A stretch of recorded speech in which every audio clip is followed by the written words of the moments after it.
as well as the California Department of Corrections in bringing these 2 cop killers to justice. And that was just a little part of what happened. I was pleased to be there. Vice Mayor Ron Smith was there, and Shelley Henson, our community safety supervisor, was there. And I appreciate your allowing us to go, Mayor Pierce. And it was, like I said, it was a great honor to be there. And I appreciate what all those deputies do for us. Another comment I'd like to make is today we had a press conference, and it was for the WeTip, which I'm very excited about. And I believe, like I've said before, it's just going to be another tool in the toolbox that's going to help for citizens who fear retribution turning in, maybe even a family member or someone, that I think it's going to be useful, and I'm excited about it. Then I just want to say that once again, I appreciate everything that Barbara Boswell has done. I know she's worked hand in hand with AVTA and helped them looking over some things with their budget and everything and helping them out, and that's greatly appreciated too. But all the staff has just done an outstanding job, and I appreciate it all again. Thank you, Sherry. Okay, anyone else? Then we will now recess to a closed session for the purpose of anticipated litigation.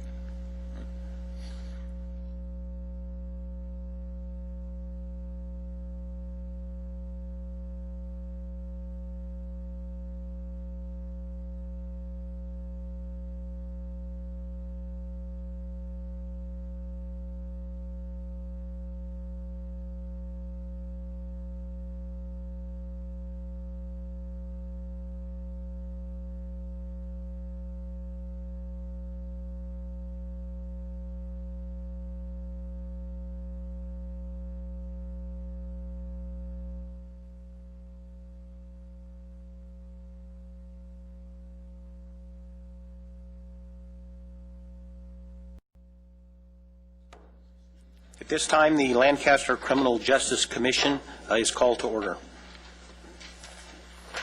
Let me have a roll call, please. Commissioner Brown? Present. Greer?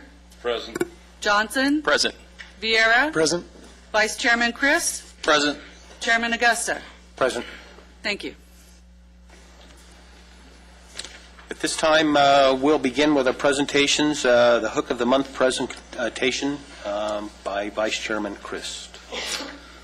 At this time, the Deputy Richard Daly cannot make it today. He had a family emergency that he has to attend to, so we'll make that presentation next month. Moving on to our second presentation, I would call upon Captain Jerry Flavin of the California Highway Patrol to provide a status update on the CalGRIP program. Captain Flavin.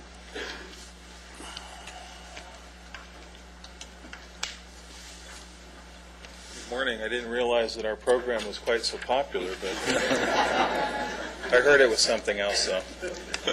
I asked the board if I could come and give a follow-up on some of the things that we talked about in my earlier presentation. First and foremost, I'd like to talk about CalGRIP. We started it April 1st, and it has been going every weekend since that time, and so far we believe that it's been a resounding success, and it works well with both of the LA County Sheriff's stations. I'm working closely with Captain Anderson and Captain Denham, and we hope to continue to do that. It looks like the program should do well with the budget cuts and should make it into the next fiscal year. So it's my hope that we'll continue to do that.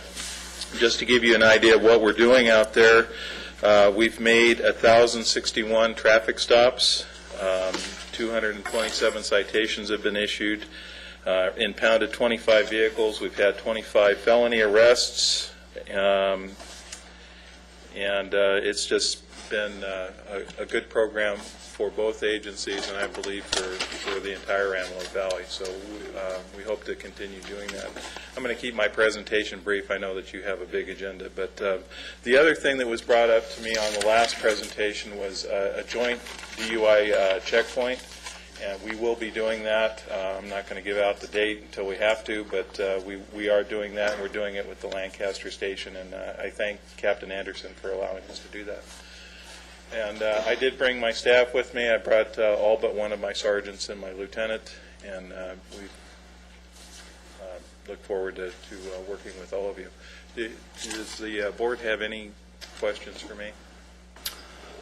I do, Jerry. No questions, but a comment, just a thank you for the successful, safe, and sober graduation partnership with the Highway Patrol and the Sheriff's Department. Reported that there were no fatalities and accidents, so thank you for that. You're very welcome, and we look forward to presentations and programs like that. That's the very positive part of law enforcement, and hopefully it gets the message across to the kids that we care and we want them to be safe. So thank you very much for allowing us to do that. Can you walk us through the why it's successful as far as the your jurisdiction with each other? Well, I believe the success comes in joining up the two different philosophies of our agencies. Obviously, we're all traffic enforcement, mostly traffic enforcement, and the LA County Sheriff deals with the penal code crimes. So we're joining forces, and we're learning different methods of enforcement. We're learning different intelligence from the LA County Sheriff's Office, and they're learning from us, I believe. So it's just, we work together quite often, but we don't often work as close as we are in this program, and it's just it just allows more sharing, and it allows me to put more officers out on the road and to take care of the problem in the city limits before it becomes a problem for me out on the freeway. So it's just been a good program all the way around. Thank you. How did your ride along go? It went good. I thought it was great. I thought it's great to work with both agencies. It's a little difficult to sit in the back of a sheriff's car as a highway patrol car, but it was impressive, very impressive. Thank you. And thank you for all your work. Thank you. If I could just add a quick comment here, we've had nothing but positive input from the deputies that are working with the CHP. It's been real enlightening, I think, for both sides, and they combine as great team members out there with the two different disciplines, the more crime-oriented and the more traffic-oriented, and it's been very, very effective, and all of our personnel have really enjoyed it. So I'd like to thank Captain Flavin for his for the cooperation of his entire agency and he himself and his entire staff. It's been a really good thing. Thank you. And the stats show that it's working for us in that we're impounding cars and we're taking felons to jail. So it's something that both of our agencies are allowed to do. So and thank you, the community, for allowing us to do it. This is probably a good time to commend both the Sheriff's Department and the CHP on the recent drop in crime, the statistics reported by the FBI. So I just would like to commend both of your departments and thank you for your service. Thank you.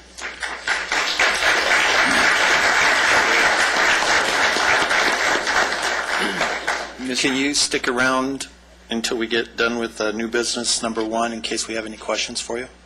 Sure. Thank you. You bet. Mr. Chair, if I might, I'd like to also add the City of Lancaster's thanks. Jerry and his staff have been wonderful, and they've been the most visible the CHP has ever been, at least to us. And I'd ask maybe you can take a moment and introduce your staff so that people know who they are. I will. First sergeant is Sergeant Tom Lackey. He's a local celebrity in the valley. His role is not a spy for that other city south of us. We're watching him, though. Very good. Right. Sergeant Casey Miller. Casey brings some advanced accident investigations expertise to the table, and we're happy to use him in that function. And then finally, Sergeant John Williams. Sergeant Williams has a background in our investigative services units, so he's familiar with auto theft and drug enforcement. So I have a very good staff and well-rounded staff. So thank you for letting me introduce them. Thank you, Captain Flavin. Thank you. Our next issue is public business from the floor on agendized items. This is a time for citizens who would like to address the Criminal Justice Commission on any agendized item. Please complete a speaker card, identify the agenda item you'd like to discuss. Individual speakers will be limited to 3 minutes each, and we will take them for comment as each item appears on the agenda. Next issue is our consent calendar, approval of the minutes from the May 13th, 2009 meeting. Would like a... I'd like to make a motion we approve the minutes, May 13th. Second. Okay, very good. Okay, we'll come to our new business item. I'm sorry. Do we need a vote? Regarding public business from the floor on agendized items, we request that any person who would like to address the Criminal Justice Commission on agendized matters to complete a speaker card. You will find speaker cards at the back table of the council chambers. Additionally, we respectfully request that you fill out the cards completely and print as clearly as possible so that if necessary, the commission or city staff will be able to contact you either by phone or mail. Individual speakers are limited to 3 minutes each. When you approach the podium, please notice that there are 3 lights. The green light comes on when you begin, the yellow light will come on when you have 30 seconds remaining, and the red light will come on when your 3 minutes are up. We ask that you be considerate of the allotted time to allow other speakers to have their 3 minutes as well. Following this procedure will allow for a smooth and timely process for the commission meeting, and we appreciate your cooperation. In addition, we please ask that you please speak into the microphones when you speak. Thank you. Okay, at this time, we'll move on to new business items, and new business item number 1 is medicinal marijuana discussion. Call upon Dave McEwen, Lancaster City Attorney, for a presentation. Good morning, Mr. Chairman, members of the Commission, and members of the audience. It's a pretty good turnout. I guess on Monday, I provided each of you with a copy of a memorandum. Hopefully all of you have had a chance to review that. It had some attachments to it, one of which was the Attorney General's guidelines, which is very instructive on the limits of what can be done in terms of opening of various types of establishments with respect to medical marijuana. Let me start from the beginning. In 1996, the voters approved the Compassionate Use Act of 1996, and it's commonly referred to as Prop 215. That act did not legalize marijuana in California. It simply decriminalized the use, cultivation, or possession or transport of marijuana by seriously ill patients who had been authorized to use marijuana by a licensed physician or by their primary caregiver. But again, it did not legalize the use of marijuana. There was a subsequent bill adopted, I believe in 2004, commonly referred to as SB 420, which added some additional requirements for that. The key elements of all of this is that if a person has an authorization from his physician to use marijuana for the treatment of various serious ailments, cancer, glaucoma, there's a whole list of ailments that that are subject to and can be at least arguably benefited by the use of marijuana. So as we sit here today, those individuals who have the authorization from their physician can possess and use and cultivate and transport marijuana. There isn't anything we can do to change that, short of changing state laws. It also authorizes them to form collectives or cooperatives for the purpose of jointly cultivating and dispensing marijuana. It does not authorize them to cultivate it for somebody else's use or for a person who does not have the physician's authorization.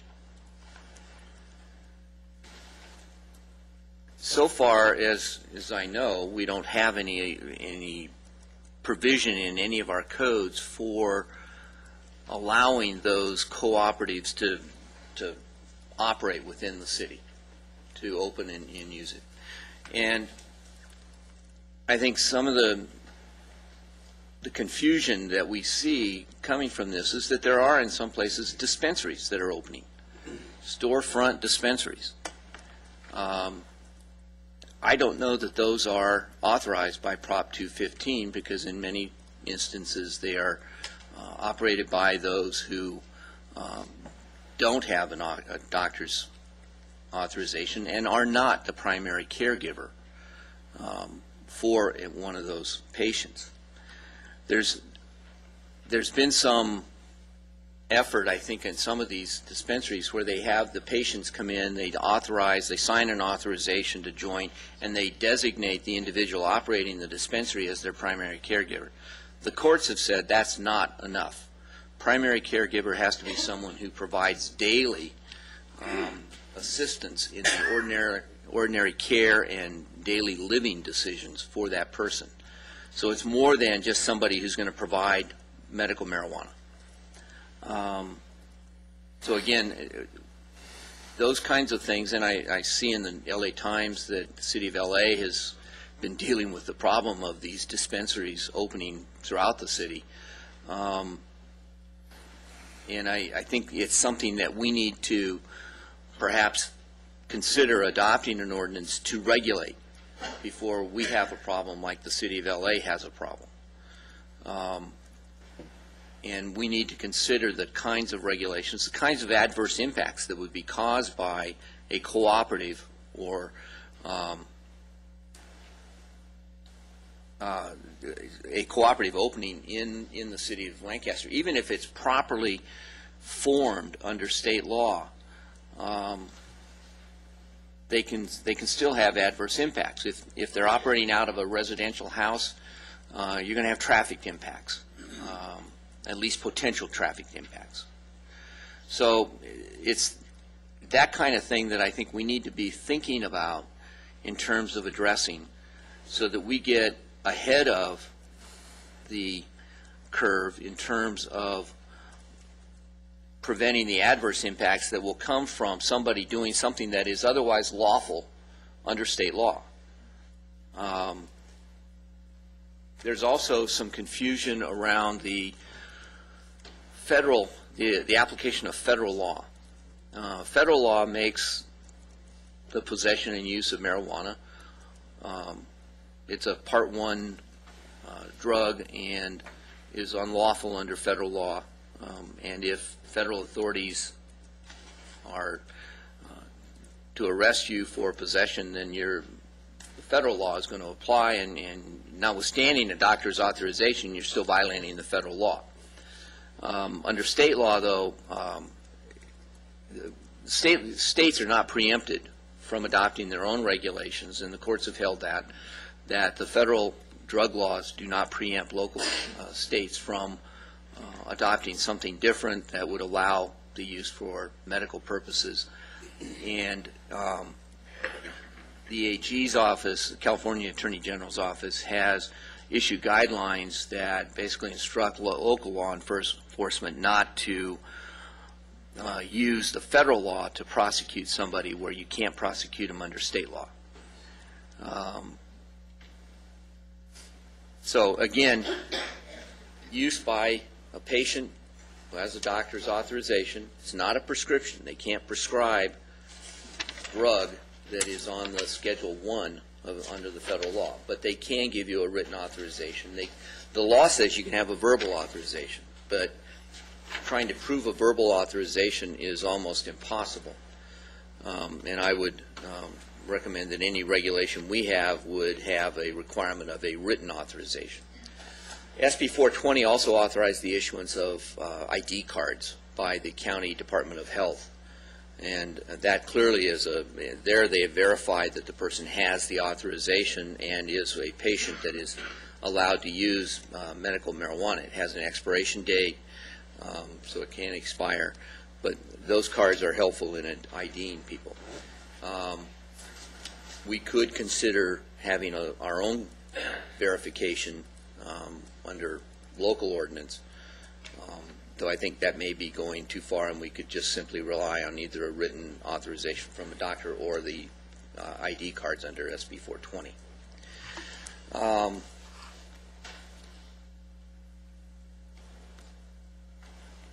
I have heard from various people, that what we're talking about is authorizing these storefront dispensaries.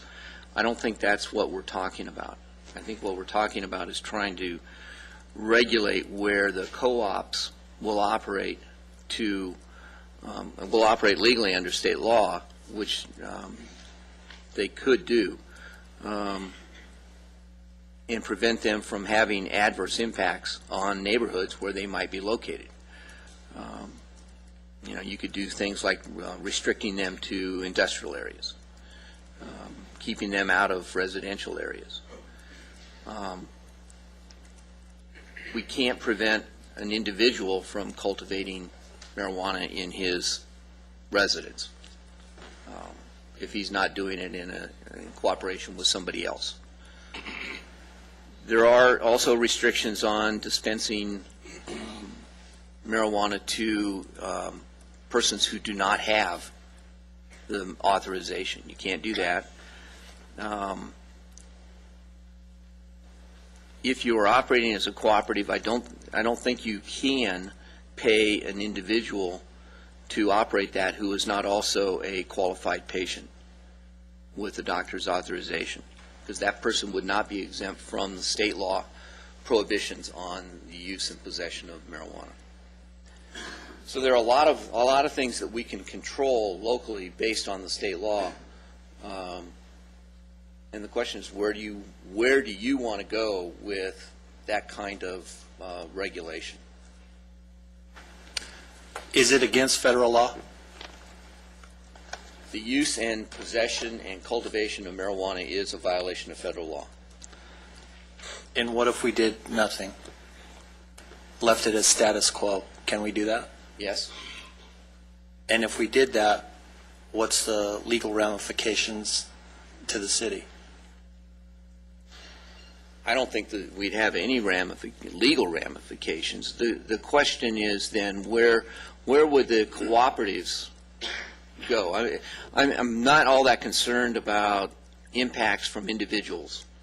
We deal with that all the time, and I'm sure there's a substantial amount of marijuana use out there that we don't even know about. The impacts are minor compared to other criminal activity. So the area that I would think where we would have that could potentially have impacts on the city if you did nothing is that the qualified patients and their primary caregivers could get together, form a cooperative, start cultivating and using and transporting and distributing to themselves the medical marijuana. And that could potentially have some adverse impact on the community or on the neighborhood where that cooperative is located. But it would be completely legal under state law, though it would still violate federal law. Is it legal for us to say no within the city, but you can do it within the county? I think that law would be inconsistent with state law and probably be preempted.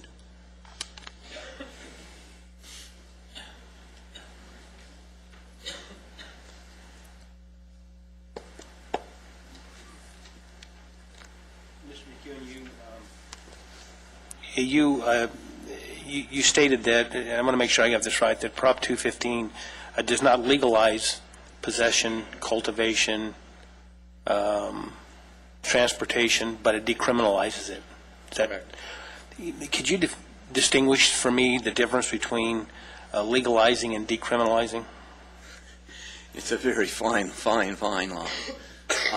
But that's the approach that the courts have taken, and they've used those specific terms in determining whether there's a preemption under federal law. So those, and no, I can't define that precise line where that is. It's not a clear delineation between legalizing and decriminalizing it, but it's a limited decriminalization for patients that have the doctor's authorization or their primary caregivers. Well, if I'm hearing you correctly, throughout your presentation, it sounds to me like if you are in that group of individuals who would be entitled to possess, transport, or distribute under Prop 215, it in fact becomes legal for them. For them, essentially, that's true. So it does legalize it for them.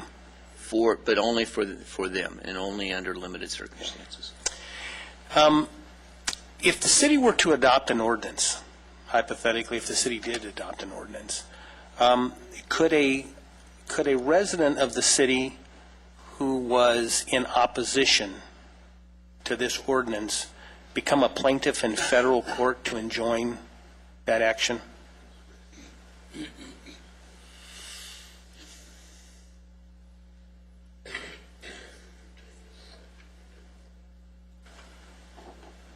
Well, okay, they could certainly try. Anybody can file a lawsuit. Can they get into? Let me change that a little bit. Well, based on what I have seen so far in terms of the preemption argument, that would be the basis of their argument, is that federal law preempts local ordinances. It would preempt 215, preempts state law, and that issue has already been addressed by the federal courts, and they have concluded that it does not preempt it. So I think their chances of success using federal law as their basis would be pretty small. Okay. Mr. Chairman, I have a few questions, if I could. Please. Mr. McEwen, Rob Paris. What other cities have these ordinances, and have we looked at them to see what they're doing? Well, a number of cities do have the ordinances. City of Los Angeles has one that they've been considering, and then they adopted a moratorium, which had huge loopholes for hardship, and that's where they got themselves into the problem. I know for a fact that City of Laguna Woods has one. There are other cities throughout the state that have them, and we've started the process of collecting those, but I have not personally taken any time to review those yet. I wanted to get the input from the commission starting, and actually we were instructed by the council not to start the preparation of the ordinance yet until we heard from the commission. If an ordinance is passed through the city, can that ordinance include the ability to tax these dispensaries and for the cost to the city to regulate them? We would be imposing most likely, and we want to explore all the possibilities, but most likely we would be imposing a business license fee on these cooperatives that would result in covering all of the costs of the city's regulatory effort for monitoring those facilities. In addition, the State Board of Equalization taxes the transactions of the cooperatives under the sales tax laws. Okay. And can we restrict where they're located within the city? Yes. And if we do nothing, then we don't have any restrictions, is that correct? That's correct. And that's one of the major concerns that you have? Yes, it is. Can they open up a facility now with no ordinance? I think so. We've been, I think, a little harsh on processing some of the applications. I don't know how many. I think we have at least one in hand. There is nothing in the zoning law that allows these as a permitted use anywhere within the community. Can we exclude them? Again, I don't think we can, based on state law. I think we're preempted by state law.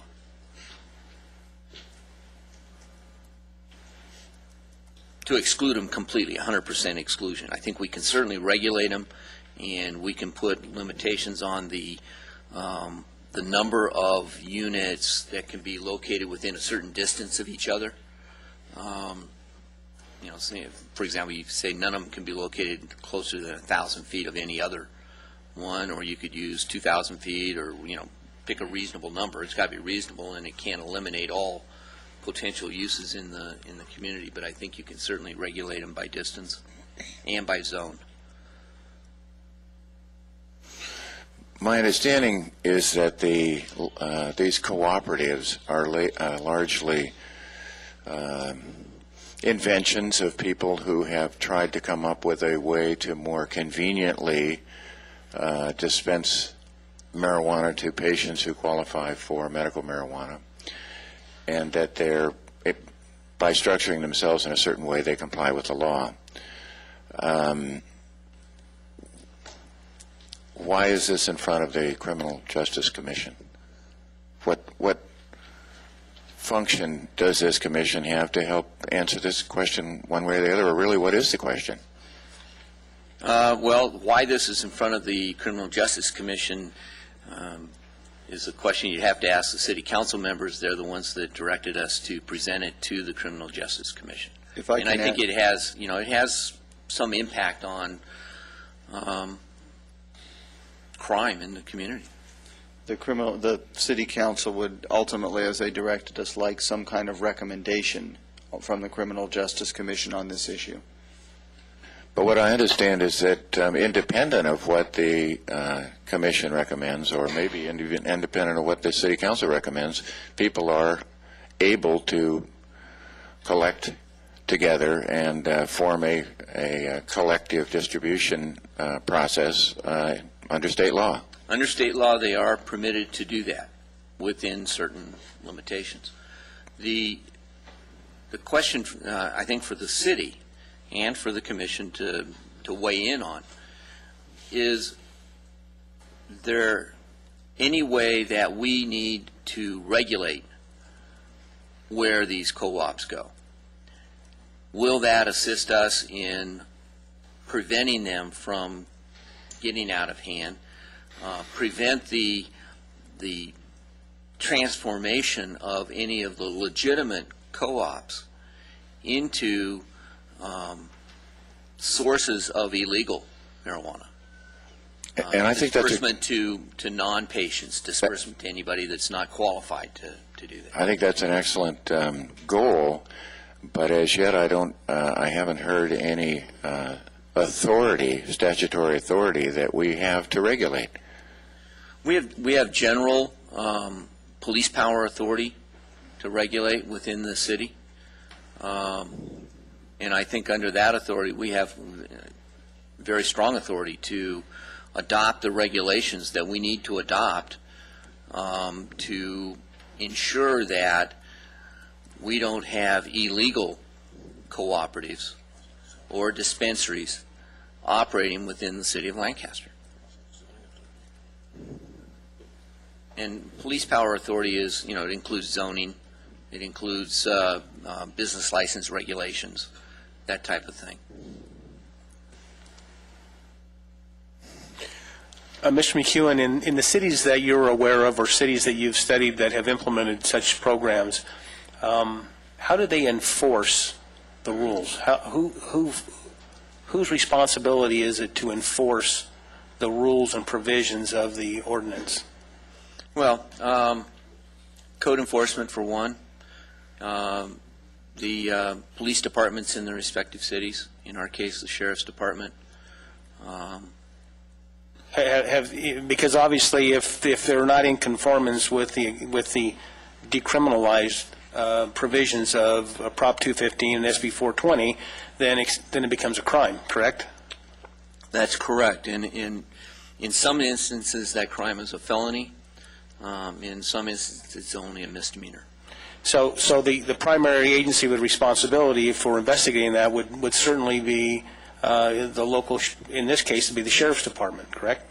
That would be correct. Now, if we had an ordinance in place, a business license ordinance, a zoning ordinance, then the primary responsibility for enforcing those would fall back on city staff to enforce those ordinances.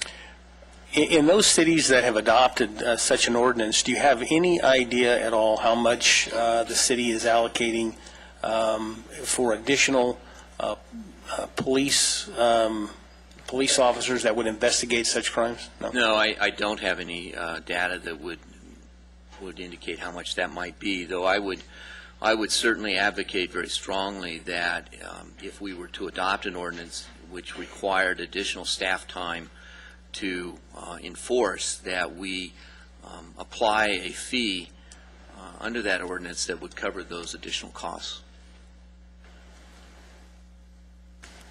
And we can do that? Yes. Can we hear from Jerry? Can you come back up to the mic real quick?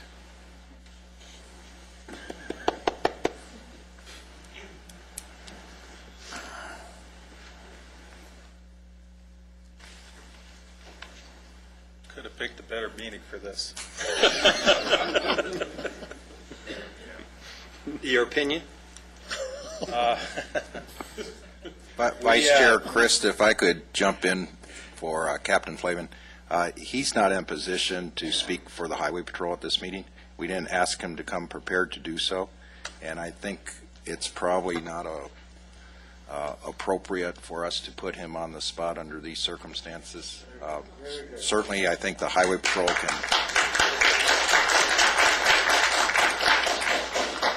Certainly, I think we can, as a city, inquire to the Highway Patrol in Sacramento and ask what their official response is, but I just think it's unfair at this time to put our local captain on the spot in this situation.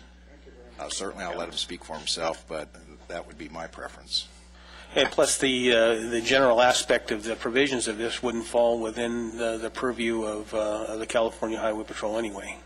Most likely, the city ordinances and any issues related to law enforcement would come from the city, and I know that each agency has their own separate policies and procedures that are adopted by their executive management that they just follow. So.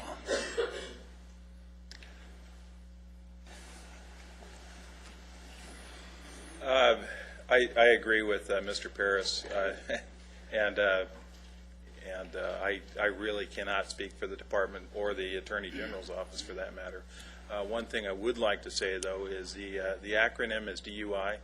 It's driving under the influence. Obviously, we talk about alcohol, but that also includes prescription drugs. It also includes driving under the influence of drugs, which marijuana is obviously a drug. So I would remind whether you have a medicinal marijuana card or not, if you're driving under the influence, you're going to go to jail. So that's what I have to say in this forum. And thank you for allowing me to say that. Thank you.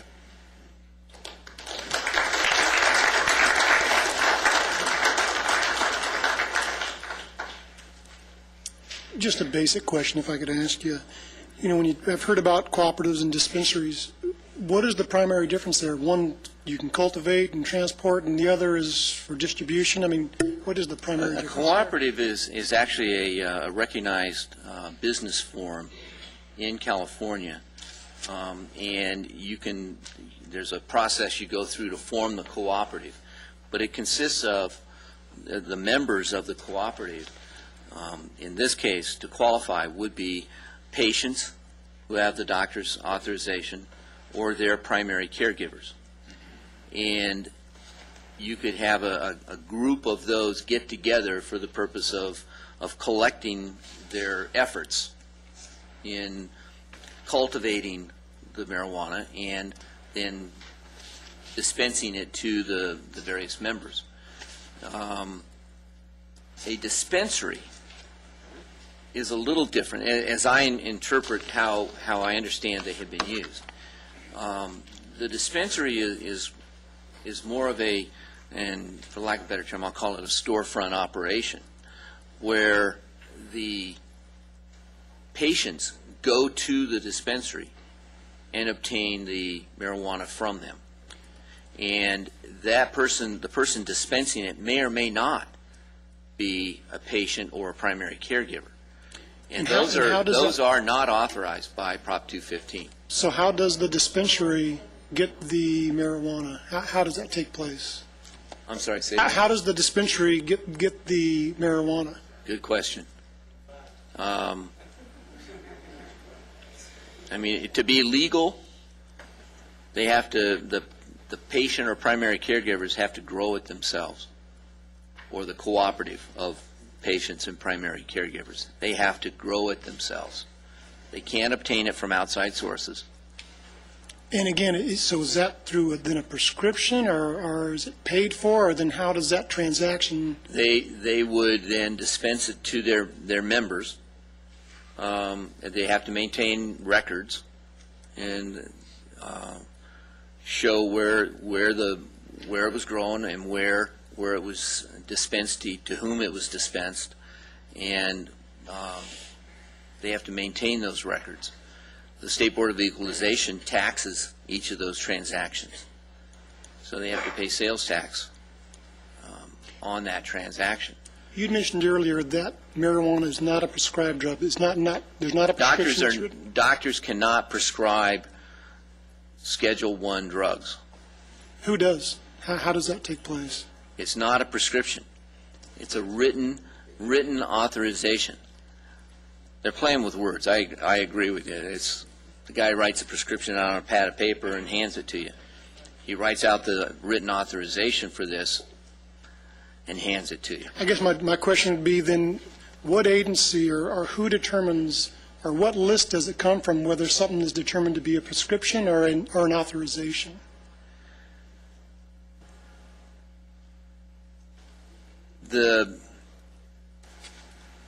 I don't know that anybody determines that other than local law enforcement, but it's simply the doctors are not able to give a prescription that you could then take to somebody else and get. It just gives you a written authorization to use and cultivate it. So you have to have proof that you have this authorization from the physician. The SB 420 provides for the ID cards to be issued by the Department of Public Health, and that would substitute for this written authorization that you'd have to carry from the doctor.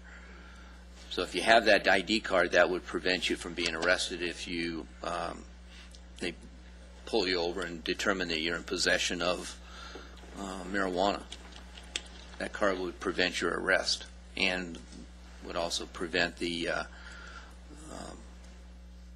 collection of the marijuana by the police, the impounding of it. To answer Mr. Vieira's question, the Drug Enforcement Administration under federal law has classified controlled substances in a schedule, a set of schedules. Schedule 1 being medications that are not for any medical use, that is, they cannot be prescribed. Marijuana is one of those.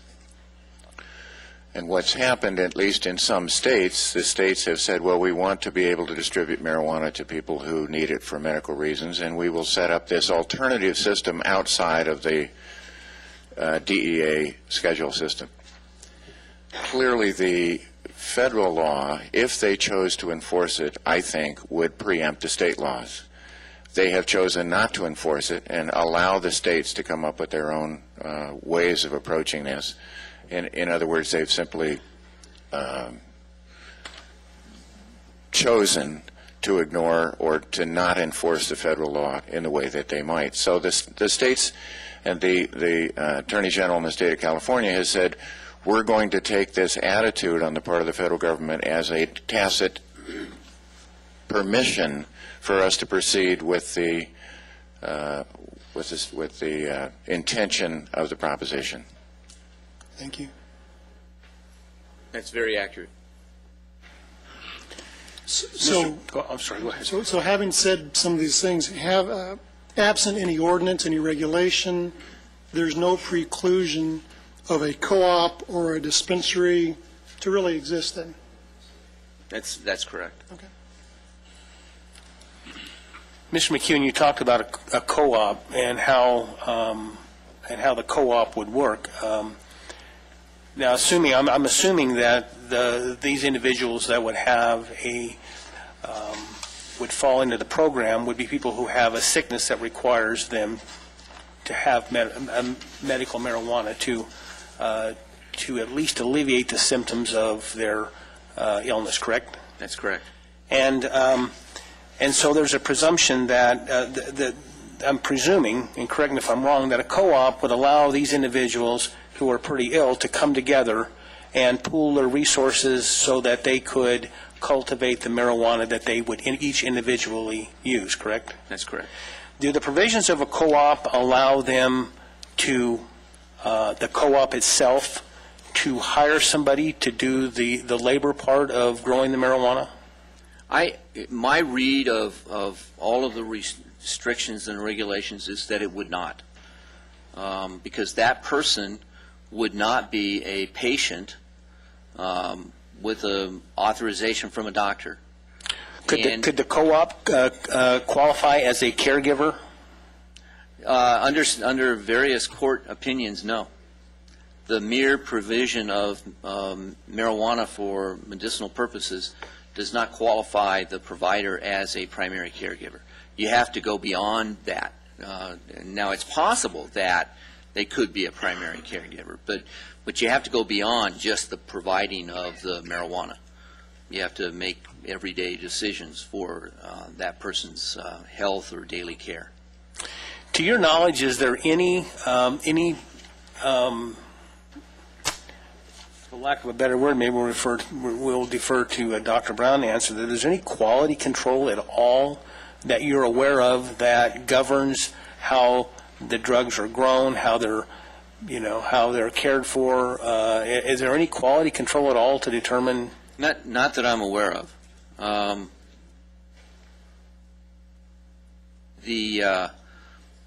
The State Attorney General's regulations, which I provided you copies with,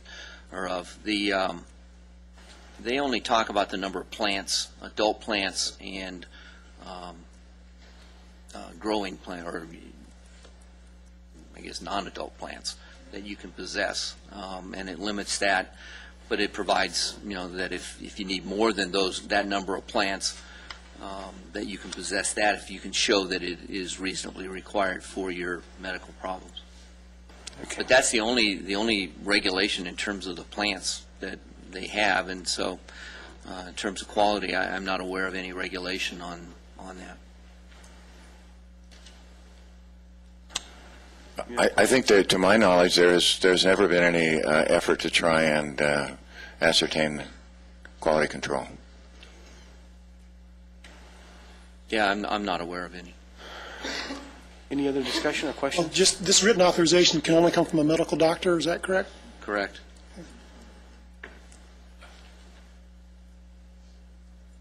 But you also, the statute also allows oral authorization as well. It does, and you look at that provision, and it is clearly there. But if that oral authorization gives the person an exemption from what would otherwise be criminal conduct, the burden is going to be on them to prove that they are exempt from that criminal conduct in those criminal statutes. And an oral authorization isn't going to be very easy to prove unless you can get the doctor to step up and say that, yeah, I gave it to him. So for that reason, most of the recommendations are that if you're going to have an authorization from the doctor, it be put in writing.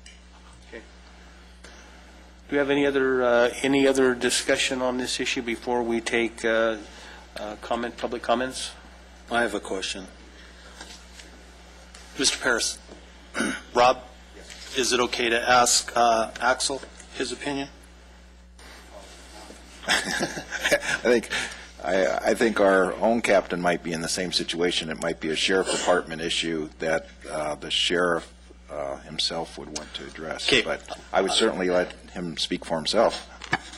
I'm confused in regards to our task as a criminal justice commission is to lower the crime rate.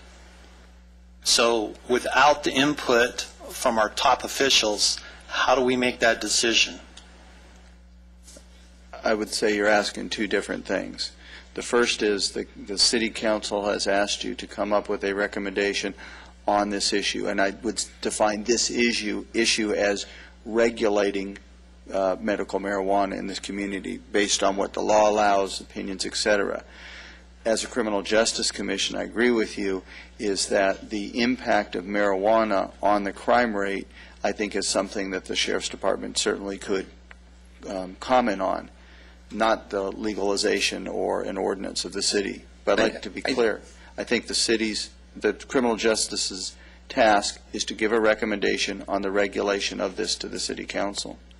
But I think that perhaps, and Captain Anderson can speak for himself, but he may be able to respond as to whether the sheriff's department has a policy on this. Yeah, I can comment on that.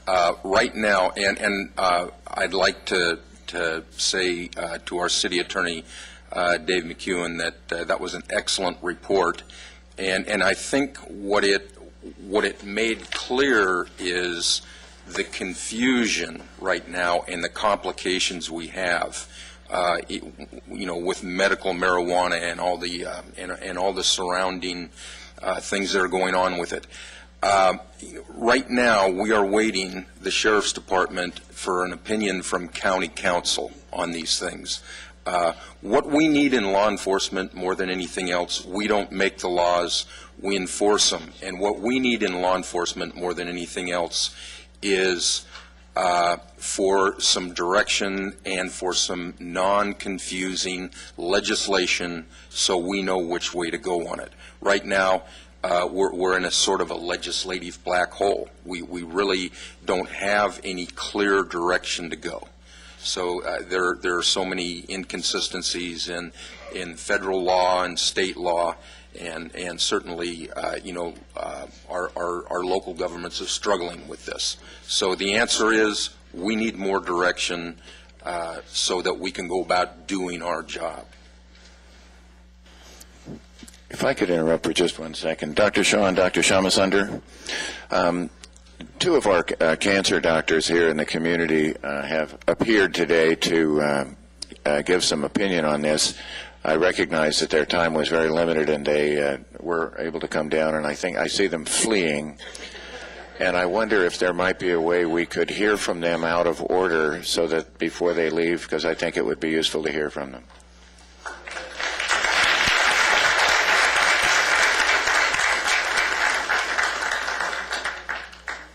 And I'm assuming that you both have filled out a card. Is that correct? Yes, we have. All right. We have rules we have to enforce, right? Unfortunately, I'm sitting on about 30 of these cards, so we're going to have to limit the presentations to 3 minutes, or we'll be here, the City Council will be meeting before we get finished. So I would encourage you, each of you, to hold it to 3 minutes. Thank you. Please go ahead, sir. Thank you for allowing me to speak in this forum. I appreciate this. I'm a practicing physician, practicing oncology, which is the treatment of cancer, for about 30 years in this community. And the medical marijuana is available in the pharmacies as Marinol. But it's not as effective as the raw thing that is available. and is extremely expensive. Marijuana is available, as we all know, in the community, whether we like it or not. Patients can get it. As physician taking care of patients, it does help the patients. I can tell you that appetite gets better, they feel better, the nausea is better, all the side effects, and the cachexia associated with terminal cancer, they feel better, and they eat better, and their quality of life is better. But as a physician at the same time, my concern is to provide I would like to provide marijuana under the umbrella of law. I just don't want to authorize, and then he goes to Pop and Mom store and gets it. I am very uncomfortable about this. I would be more comfortable when there are some regulations by the city in place, so I can prescribe without any problems. That's all I need to say. Thank you.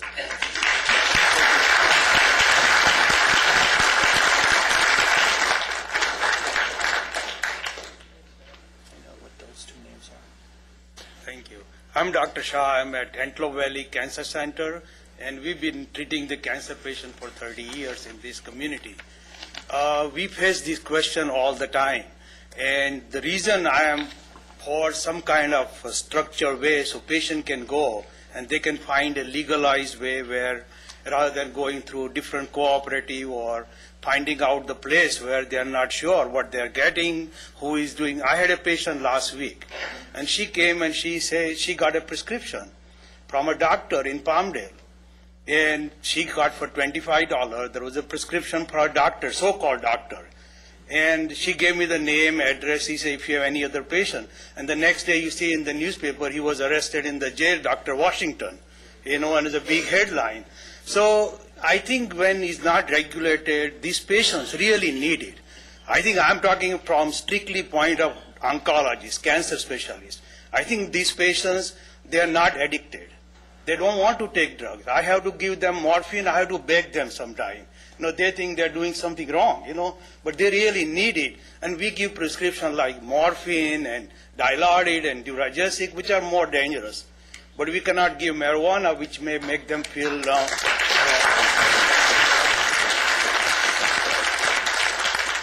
So all from my point, as a doctor, as a taking care of cancer patient, is there some way where they can go, where is legal, where is followed, where is strictly, is all up and up, and they don't feel threatened by some scam artists, or a lot of them have to travel to Canoga Park, Los Angeles, and they ask me, where do I go? And I have no idea. All I can say that, yes, it will help you, but how to find it is your job. And a lot of them just buying illegally and get into trouble sometimes. So I think that's all I say. These patients do need it. It does help them. There is no question. And when they are terminal or whenever they're going through serious side effects, it does help. And I think if there is a way we can get it, whereas they have a place to go, I think it will be appropriate, it will be helpful, and it will be they will make them feel good at their end of their life, That's my comment for this thing. Thank you. Thank you very much.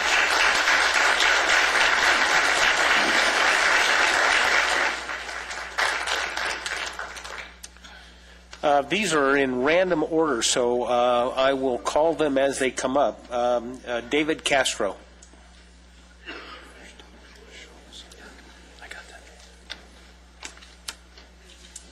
Hello, Chairman, City Commission. I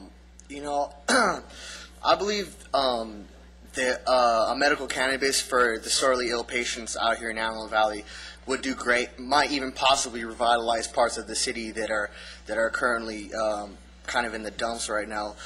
I believe that just safe access for the sick patients here in Antelope Valley. That's pretty much all I'm here to speak about is safe access for our patients here. And, of course, you worry about crime. Of course, our youth is the biggest question. But, how is it for our youth to grow up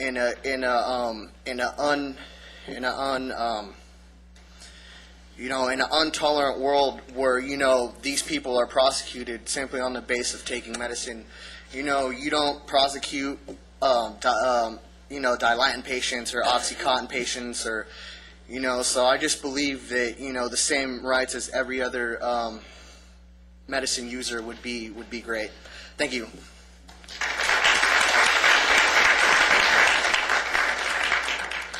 Call upon Richard Peralta.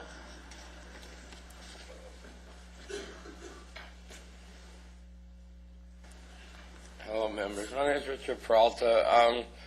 I've been a member of a 12-step program, I'm allowed to say, because of anonymity for 17 years. I worked with Henry on High Desert Storm, and we cleared up a lot of the drug problems in the city. I broke my leg 4 years ago, and they put me on this morphine and Oxycontin. Within 3 days of taking that stuff, you're addicted to it. I don't want to take it, so I have a doctor's order to, go get medical marijuana. That's what I use before I go to bed.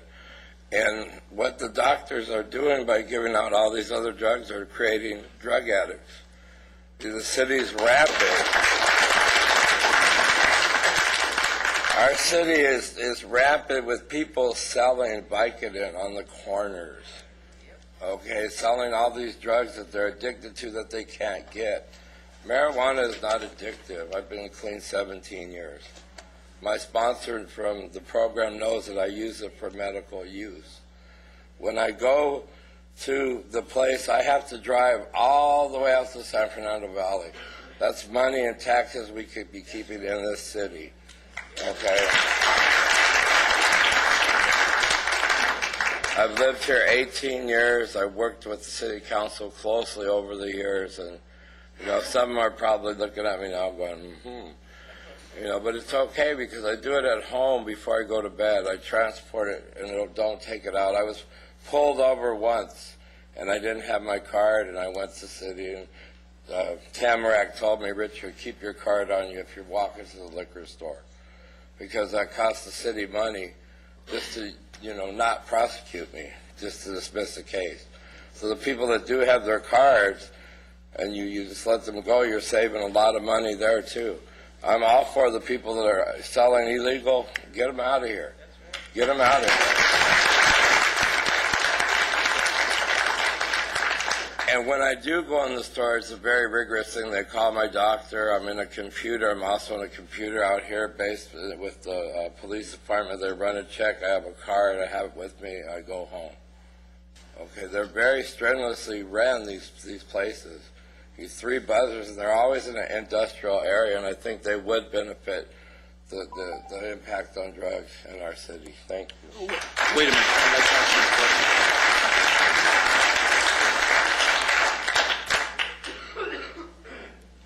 Give me a call back. Yeah. Can you come back up for a minute? The red button went on, I ran. Where you go to use your medical marijuana card, what type of regulations do they have? When you go in, they buzz you in, then it's like a room with iron rod. They take your card and your driver's license, they run it through, they call the doctor.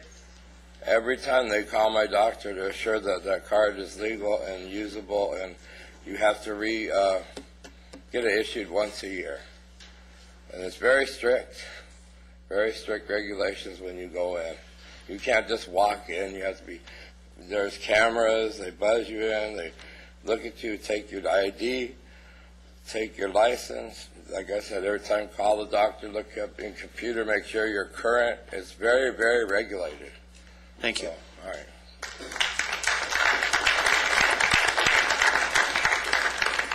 right. Next speaker, Jenny Martinez.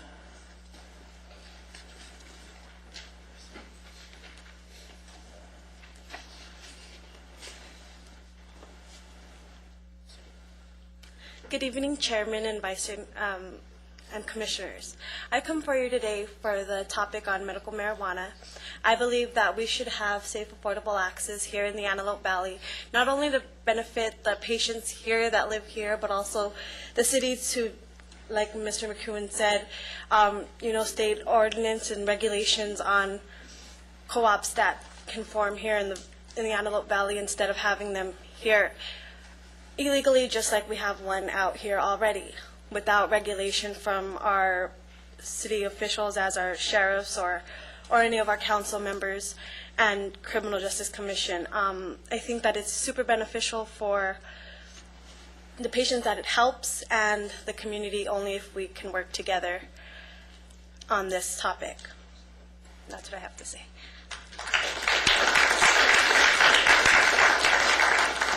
I call upon Joseph Castro.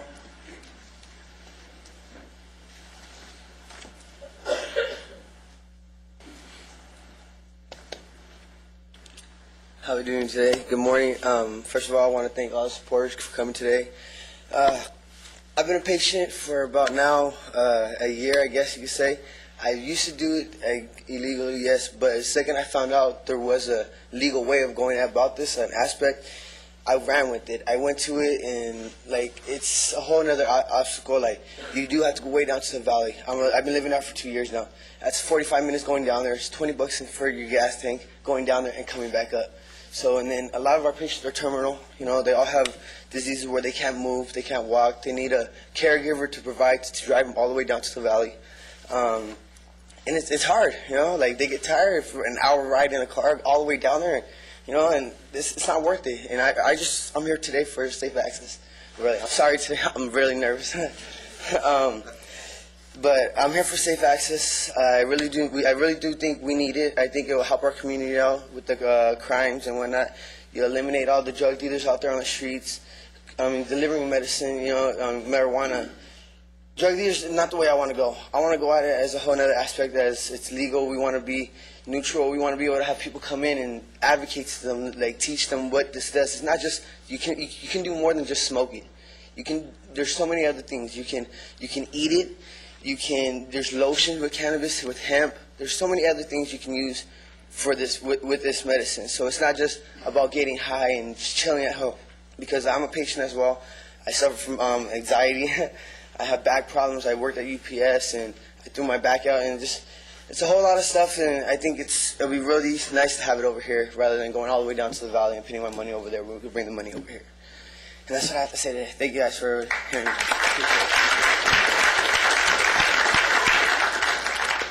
Next, call upon the next speaker, Tom Coyle.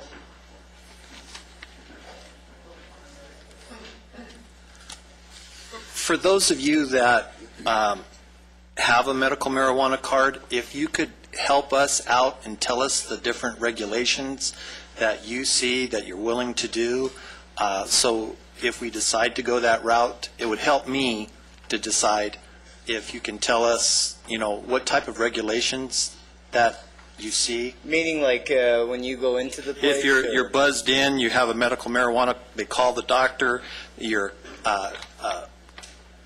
photographed, yes. Your ID, that type of stuff. Yes, that's basically all. You go in, you get buzzed in. First, you have to go through a locked gate. And it's one at a time. It's not no crowd of people. You got to speak with an armed guard or someone behind the verification booth. Present them your card, your ID, and your recommendation. Now, there's three things you got to present: the recommendation from your doctor, the card from your doctor, and your identification card from the state of California. You present those three things. As the gentleman said, they photograph you, they run you, make sure you're legal. Your doctor says you're okay, verification center says you're okay, you're good. Then you sit there and you wait, you get your medicine, and you split. That's basically, I don't know anything like what you would be talking about, regulations or I'm not the brightest bulb right here, but I'm trying to help you here. Thank you.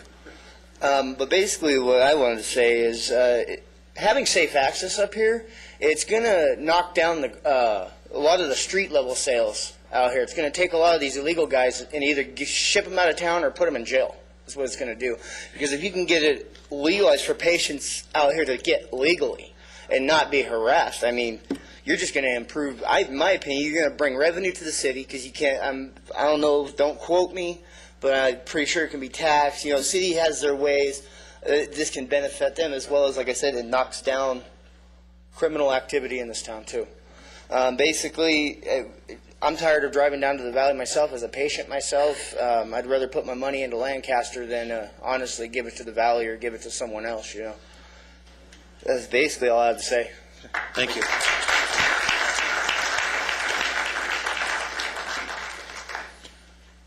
Forgive me if I mispronounce somebody's name. I'll apologize in advance. I'm sure it'll happen a couple of times today.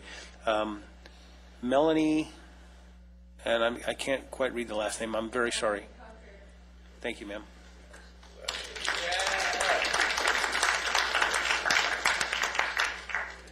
Good afternoon, everyone. I'd like to point out there's been things I've been listening to for the last hour here. We really need to define the word collective or co-op. It is, just a second, collectives and co-ops should acquire collectives should acquire, possess, and distribute only lawfully cultivated marijuana. Collectives and cooperatives should acquire marijuana only from their constituent members, only because marijuana grown by a qualified patient or his or her primary caregiver may lawfully be transported by or distributed to. The collective or cooperative may then allocate to its members into the group. Nothing allows for marijuana to be purchased from outside the collective or cooperative for distribution to its members. Instead, the cycle should be a closed circuit of marijuana cultivation and consumption with no purchases or sales to non-members. To help prevent diversion of medical marijuana to non-medical markets, collectives and co-ops should document each member's contribution of labor, resources, or money to the enterprise, and they should also track and record the source of their marijuana. Also here, just a second, I'm very nervous. We've been establishing that medical marijuana is needed in our city, and although some people totally disagree, the facts remain that Prop 215 is a state law, and it's not going to go away. So what is the impact on our community? This is why we are here today. A plan to provide safe and affordable distribution of cannabis to qualified patients in medical need of cannabis through a dispensing collective or cooperative. On August 2008, Attorney General Edmund G. Brown, Jr. set up the guidelines for the security and non-diversion of marijuana grown for medical use. The impact on our community. The presence of the collective can improve public safety and reduce crime by giving the patients safe access through their collective for the medicinal needs of their medical cannabis. The level of street sales is significantly reduced. The patient's gratification by the Sydney ordinance to allow for their medicinal needs would be highly remarkable. Also, keeping the tax revenue in our city instead of going down to get it elsewhere. And most importantly, providing safe and legal access for the sick and suffering who do not have the skills to grow their own, and it is not a solution to curb the illicit, and it is a solution to curb the illicit drug market transaction. And what we need to do is we really need to welcome regulation. We want regulation. A well-implemented ordinance will result in a well-operated collective or co-op. And right, I didn't say dispensary because the law does not recognize dispensaries operating in storefronts. Law enforcement, we want you on our side. Our personal opinion should be set, your personal opinion should be set aside on this issue because we need to be protected like any other citizen. Ma'am, your time is up. I think we need to, it is, whoa. It means your time's up, yeah. It is possible to build regulations that can address the concerns of our neighbors, businessmen, law enforcement, and the public, and it will not compromise the needs of patients who are ill and suffering, as we as Americans are entitled to the choice of medicine. There are lots of people that would like to talk benefits today. the most. Thank you for staying within your time limit. Thank you. Next, I would like to call upon, is it Linda Williams? Mr. Chair. Lind Williams? Lindsay? You have a question? Mr. Chair? I'm sorry. I'm sorry, ma'am. At some point, could maybe we were talking over, could maybe one of the commissioners ask the unit and price that we're talking about, because I'm not familiar with what unit you buy and what the price is at that unit. That would help us understand some of the dollars and cents. Very good. Thank you. Thank you, ma'am. Come on up. Good morning. Thank you very much. I just wanted to tell the folks here, March 10, 2003, got hurt at work, had a broke rib, torn rotator cuff, torn tendons, 7mm bulge in the neck, 5 in the low back. I was told I wasn't going to walk anymore. I walked with a cane. 34 years old, incontinence. Taking massive amount of legal drugs, Vicodin, Soma, etc., etc. So much so that liver functions, liver test, shows that I would have been raging alcoholic. Had a couple friends tell me that I should get a license. I said, for what? I said, smoke medical marijuana. I laughed. I heard pot. Can you talk in the mic, please? Okay, I'm sorry. I said I laughed. I heard pot, okay, when my buddies told me, get your medical license. That's what I heard. You know, I went to high school. I remember, okay? It's different. It's not that. I spoke with my physicians, especially after my liver functions came back. Just not good. With that, they shall remain nameless because they are in this town, but they actually recommended that maybe I should try it so I can continue to function. With that, I was able to sleep, and I don't mean just pass out, because on the Ambien and all that other stuff, you pass out. You don't sleep. You don't rest. You're a zombie. You're angry because you're injured and unemployed. You're 34 years old and you crap your pants. It's embarrassing. You're collecting a check. Yeah, you put your money in, you put your time in, but I'm pretty sure I've used everybody's money in this room until I was fortunate enough to go back to work. I honestly believe with everything in my soul, until I was able to use medical marijuana, I would not be here today. I've had a license for 2 years. I'm my neighborhood watch block captain. Hi, Shelley. Okay? I'm borderline snitch because I live in the area and I live in this town and I see what goes on. I do not want illegal use. I do not want people profiting off someone who is broke and injured and trying with all their might, just like I had been, to be out looking in the middle of the night, smack in the middle of the daytime, trying to get something so they can manage to get through the grocery store, so they can manage to get in and out of the tub by themselves and take care of their needs. Guys, please consider it. They're responsible. I don't like the commute either. It really is an all-day process. Then from there, I'm down for the next 2 days. Spend the tax dollars local. Regulate. Sorry, some of you. Regulate. Get the police force involved and see what really goes on. It really does make a difference. And I'm extremely grateful for you guys taking the time and for those people who I was able to find to get that license. Thank you. Back up. Yes, sir. Can you go through the unit sale, how it's done? For the most part, it starts off at grams, eighths, quarters. I don't ever have enough money or the need to get ounces or anything other than that. What's the maximum amount that they will sell you? To my understanding, because I've never gotten that far, I'm thinking it's an ounce, but anybody? 3. Yeah? 3 ounces? Walking again, so 8 ounces. 8 ounces. And do they? Is the price the same wherever you go, or is it depend? If I may, I know my time is over. This is okay. This is question and answer time, so you're fine. Thank you. What I have discovered is there's different kinds based on whatever your ailments are. For those who need to eat, there's kinds that allow you to eat. For those who need rest, there's kinds that allow you to rest. I have found one that I can now vacuum. I can vacuum my whole house. It's taken me 6 years to be able to vacuum my entire house at one time. It's wonderful. I can cut my grass by myself, right? No pun intended, right? Correct. Correct.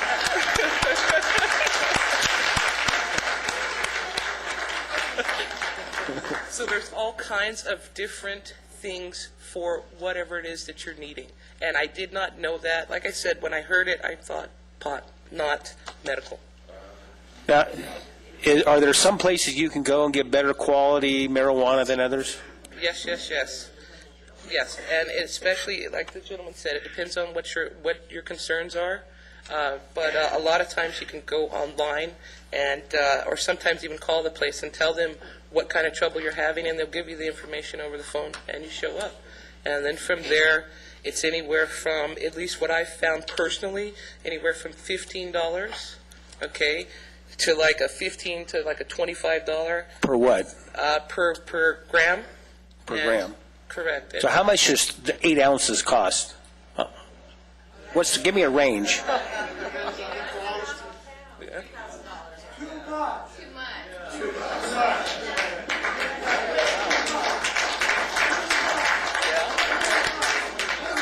You need to take control of this. So That's right. Okay, thank you very much. I know that it is less than the $19 pill that they wanted to sell me from my insurance company.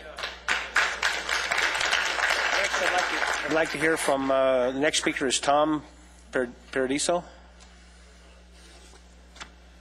Mr. Chairman?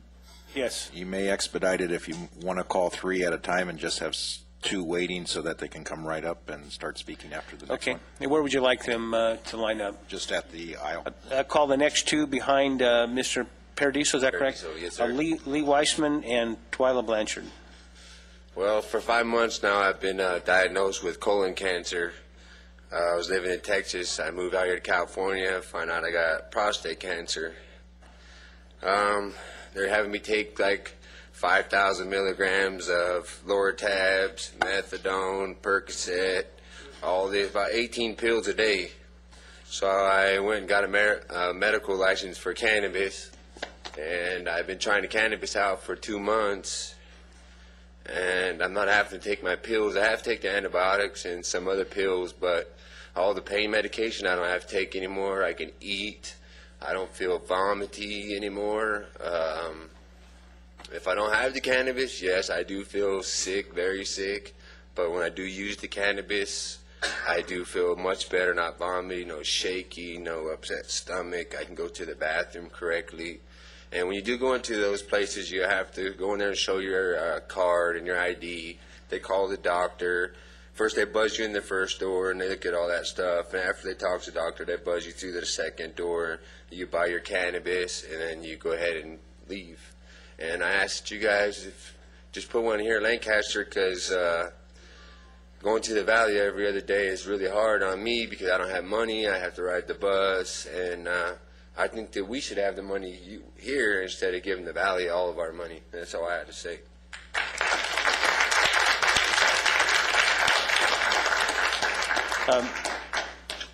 William Britt, please step forward behind Ms. Blanchard.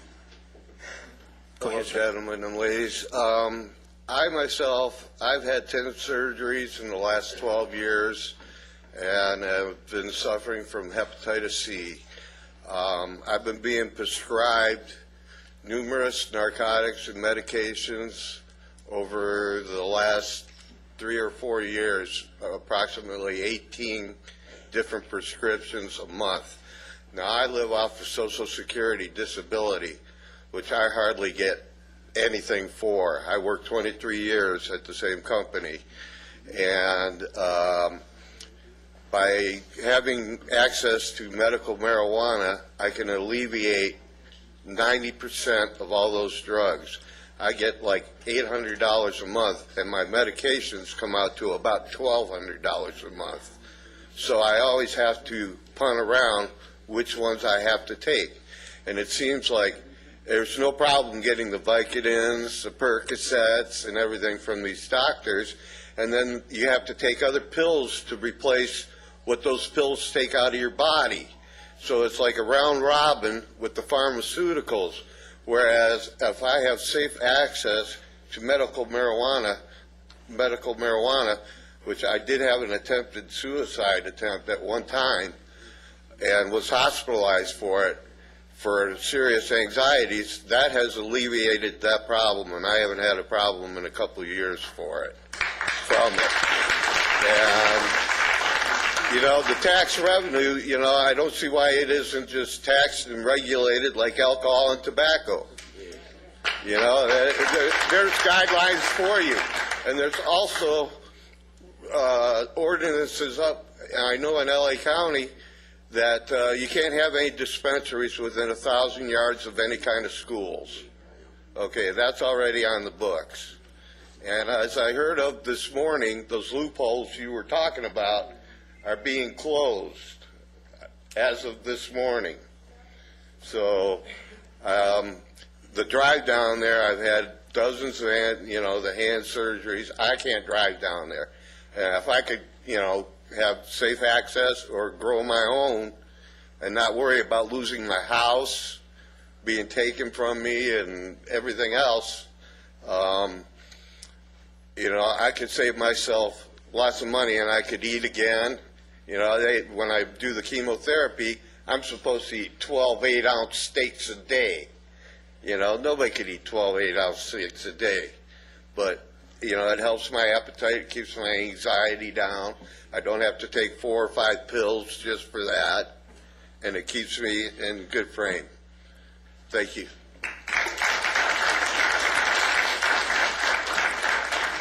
Twyla Blanchard, and I would ask Lisa Yelm to step up. I would just like to make a comment about the survey that Mayor Paris took on the computer, the 1,000 people that responded. 68%, I would say those 68%, most of them are either medical marijuana users or they're very misinformed. I would like to stand here in defense of our children. The number of children and teenagers in treatment, and I know this is not talking about medical marijuana now, but I'm getting somewhere, for marijuana dependence and abuse has jumped 142% since 1992. And the number of teen emergency room admissions in which marijuana is implicated is up almost 50% since 1999. The issue of marijuana use and most illegal drug use is all about kids. If we can get kids not to smoke marijuana before they reach the age of 21, they are virtually certain never to do so. You may say, what does this have to do with medical marijuana use? These MMDs and these cooperatives use the medical marijuana claim as a ploy to legalize marijuana altogether, and then will work toward the legalization of other dangerous drugs as well. They work to misinform. Mr. Chairman. Hold it down. Other people were allowed to speak here without interruption, and I think it's incredibly rude to interrupt a speaker. Thank you very much. Please. They work to misinform, mislead, and weaken the public's resolve. Operators of these MMDs, as I call them, have attempted to legitimize themselves in California, Washington, and Oregon, and elsewhere for too long. And I found out that there are 200 of these places in Los Angeles County alone. Maybe, okay, I have a list of 200. Accepting the notion that marijuana is harmless, and I don't have time today, but I have various articles from doctors about medical marijuana. I can't talk about that today, but anyway, accepting the notion that marijuana is harmless and leads young people to experiment with it and allows legalizers the path they seek to undermine the successful drug prevention programs that law enforcement, community leaders, and schools have engaged in. I have one more paragraph if I could read that. Go ahead. No medicine prescribed today is ever smoked. Marijuana contains over 400 chemicals, and when smoked, it easily introduces cancer-causing chemicals to the body. Does this sound like good medicine? Marijuana contains numerous compounds and could never deliver the precise effect sought by a medical doctor assisting a patient. And that's all I have to say. Thank you very much. Next, hold it down. Mr. Chairman, could I please make an announcement? the way we conduct business here is everyone has the right to their opinion, and it's incredibly rude, whether you agree or not, to break into someone's opinion. Please give her and anyone else the courtesy of allowing them to express their opinion.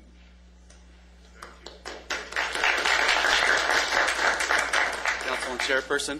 My name is William Britt. I'm the Director of the Association of Patient Advocates, which is an organization that works with disabled people to educate them about their condition and to gain access to services and to improve services and work in policy issues. I'm also a court-qualified cannabis expert. I go into court and I testify in court. I've testified 35 times. I visited over 30 collectives from San Francisco to San Diego. I have talked with hundreds of patients about how they use it. You're hearing a lot of testimonies today, and I can tell you that there are many, many more people in the city who would be here, but they're afraid to speak out. And we're talking about something 12 years after we passed this law. When I was young, I was told, if you don't like the laws, change them. And the only problem is we passed this law, and it's taken us 12 years to get implementation for safe access. The state recommended initially that the state set up a safe and affordable distribution system. Not only have they not set up a safe and affordable distribution system, but it's only been recently where we've had some kind of guidelines for these collectives to operate. Now, I live in Long Beach, which is about as far away from here as you can get in the county of LA, and I've seen, I know there's many cities have different regulations. Long Beach has decided to basically allow the collectives to regulate themselves, and we haven't seen any major problems. They do apply for the business, they do pay the taxes, but as far as the regulations, they are allowed to regulate themselves.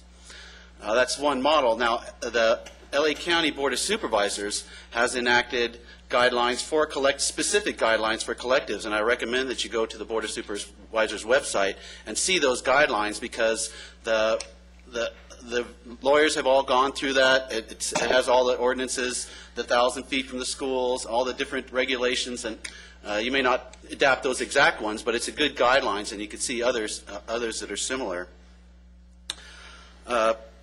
Couple things. Collectives are private membership collectives. It's not a retail business, basically. So, and again, it only comes from cannabis. Only comes from the members and only goes to the collective members. This is one of the reasons why in Long Beach they decided it doesn't need a business license. It's more like a Moose Lodge or a Elks Lodge. In fact, when they were talking about the banning edibles, or whether to allow edibles or subjected to health department for the edible, they used one of the references they used was the fact, like churches have bake sales, even the Board of Supervisors themselves on the last Friday of the week of the month, they bring in potluck. Everybody brings in food, and that's not subject to health department regulations or whatever, because again, it's a private entity. The ID card program is a voluntary program, and it shouldn't be put into any mandatory regulations. Health and Safety Code 11362.765, paragraph 3, states that there are caregivers, there are patients, and there's a third category, a person who provides assistance, and that any individual who provides assistance to a qualified patient or a person with an individual card, ID card, designated primary caregiver, in administering medical marijuana to the qualified patient or person, or acquiring the skills necessary to cultivate or administer marijuana for those purposes. So there are other people allowed that aren't caregivers, that aren't collective, that aren't patients, that can administer or be a part of this administrative process. It really isn't fair that recreational users have access to cannabis right now, but the patients don't have access to safe and affordable medicine. And that's what these collectives will do, will allow patients to have the safe and affordable distribution. I can answer questions about specifically about collective operations if you have any, but I do. We have the 1,000-yard. We have the lock gates, buzz the cards. They call the doctor. You're photographed. Your ID. What are the regulations? Some of the other issues are edibles, whether to have edibles on site, and whether to allow consumption on site. which is important because at minimal, employees should be able to consume on site because you don't want them going out in the neighborhood. If you're a patient and you're there for 8 hours, you want to have to go out into the neighborhood. There should be a designated spot where there's vaporization or something, where there's a place where they can use it. Also, Section 8, people with Section 8 housing who can't smoke where they're at. A lot of times if they live in the neighborhood, it's nice to have a place where they can go to. One of the other issues is cultivation, on-site cultivation. And I've seen there's been regulations where they don't allow it. There's been regulations where they only allow the cuttings, the nursery, and there's in Laguna they're proposing to only allow 25% of the area to be used for cultivation and not to allow off-site, which is really unreasonable because when you have larger amounts of numbers, you need to have larger access to other people growing a part of the collective. Also, it's not always a good idea to have the cultivation, to finish cultivation at the site because it can have more chance for theft, be more of a target for that type of things. When you talk about the edible consumption on site, what regulations do they have in place that make sure that they don't drive home? Generally, it's the part of the bylaws. They allow the collectives to have a bylaw that says if you're going to have this collective, part of your bylaws that say do not, consume. Do you tell the people when you come here? The people who are arriving generally don't consume on the site, but they'll buy it, and then it says, part of the bylaws will say, do not consume this before you're getting in a car and anything. It's part of, almost every collective has that in the actual bylaws of the collective. But as far as city ordinances or regulations, I don't know if it's possible to. Can you give me a rundown on the costs? Is that accurate, $15 to $20 per gram? Actually, it can be. It varies because of the quality. It could be $5 a gram. There could be some that they have what's called compassion, where it's just the shake or the lowest quality, and they'll give that at a really low cost. And they'll have concentrates that are really, really concentrated, really hashes and oils that are actually ideal because it has less of the plant material, so you're consuming less of the plant material and more of the active ingredients. But it's more expensive and it's more concentrated, and you use smaller amounts. So it could be that could be much more expensive. So that's a general. What the cost that you heard was a good general, $10 to $30 a gram. But the better quality, it's usually around $10 is reasonable. And it's $40 to $60 an eighth anywhere, which can vary. And again, it can vary from quality there also. Thank you. Call upon Lisa Gown. And I'd ask Charles Wick and Eladio Figueroa to please step forward as well. Good morning, Lisa Gown. Sorry, go ahead. Go ahead. Okay. On a note on what she had said, the lady that was up prior, the side effects from cannabis are like nothing compared to the side effects of prescription drugs. So I don't know where she can even go about saying that, first off. What I had written out was, as a native and owner of an established business for 10 years in the AV, and most of my customers being medical patients, I feel that safe access for these people is long overdue. Recently lost my sister to cancer, and I know firsthand the pain and suffering so many sick people go through, and anything that could help them should not be withheld or hard to access. I want to be part of this compassionate movement to allow patients that follow the rules of the law local, safe, and discreet access to their meds. I want to help support and educate patients on the safety and legal methods and means and matters of medical marijuana. This is something that I've been passionate about for years and strongly feel that if it's done right, it could be good for everyone. I know that this can bring much needed tax dollars to the Valley, and I want to work with the city and the law enforcement and my fellow supporters to do what's right and best for everyone. Thank you for your time. Thank you. Charles Wick. Charles Wick. Are you Mr. Figueroa? Yeah. Thank you. Could I have Don Duncan also step behind? Step up.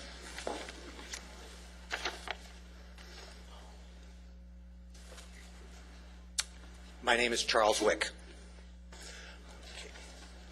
Okay, I'm here for the support of access to medical marijuana. the couple of things that I had wanted to address was I was very glad to have been here to hear the two cancer doctors speak. It really meant a lot to me because my life has been a world of pills. And I finally got a prescription.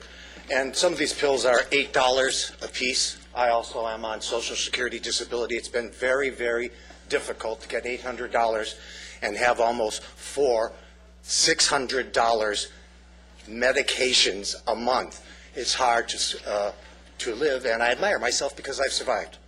And what I wanted to say is I wanted to just address some of your concerns. When you get your medical prescription, it was a long time coming. You know, I didn't know what to do, where to go. I live up here, I had no idea. When you get that, you are given a book about the laws. I want you just to see it.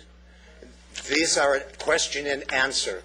I think it's put together by Safe Access Group. And one of the questions was, and I want to tell you a real quick story, is you may not share it. You may not share it. You are breaking the law, and I cherished my medical marijuana authorization. And I actually got into an argument with a dear friend here about it. He just couldn't understand it in my kitchen. And the funny thing about it is he's being treated for a brain tumor. And I said, these doctors are waiting for somebody like you to come in. Nobody's going to question that. So I wanted you just to remind us that we have this. We know the rules. We know the regulations. And I just wanted to say about myself, going down below, Social Security disability is a nightmare, a little bit like that gentleman. I don't have that much money. I have to come back here. And I think about it on a positive.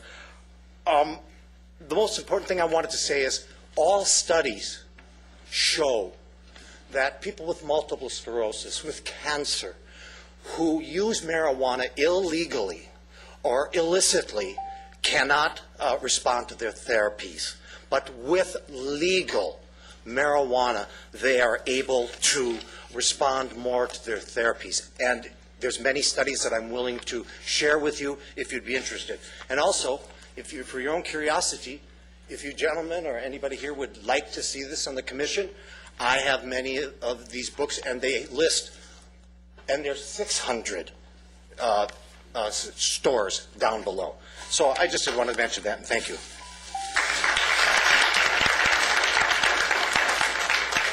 Mr. Figueroa.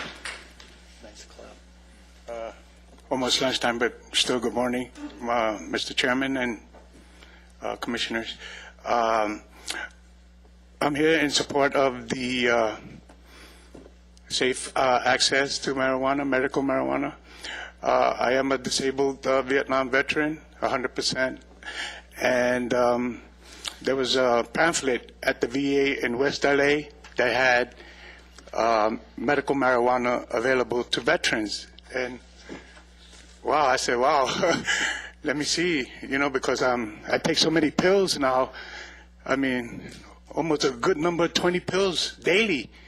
So when I found out about medical marijuana, I said, let me check it out. And I do have a license to get it. And, I was just curious listening to everybody here this morning about all the different law enforcement and stuff about it. I think if we take the criminal, even take it out of this commission here, criminal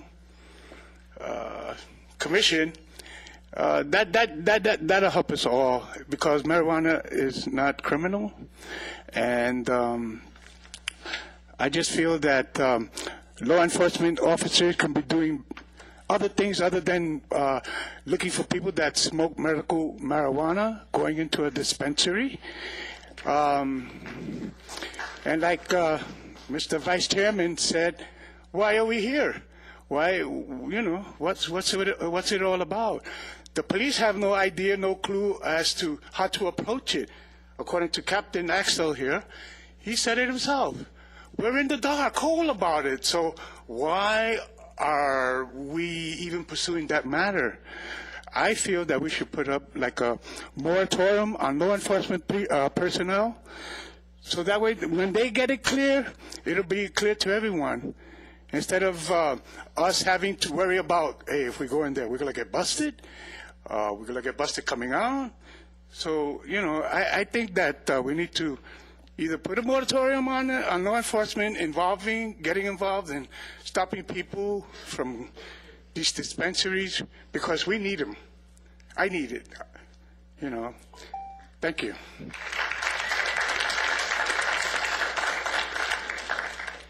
Mr. Duncan? Good morning, Chairman Augusta, Commissioners. My name is Don Duncan, and I am the California Director of Americans for Safe Access. Americans for Safe Access is the nation's largest organization of doctors, patients, researchers, and concerned community members who are working to eliminate barriers to medical cannabis for therapeutic use and for research.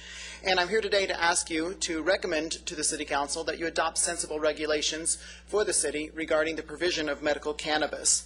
I hope each of you had an opportunity to read the information I sent in advance, or if you haven't, that you will in the near future.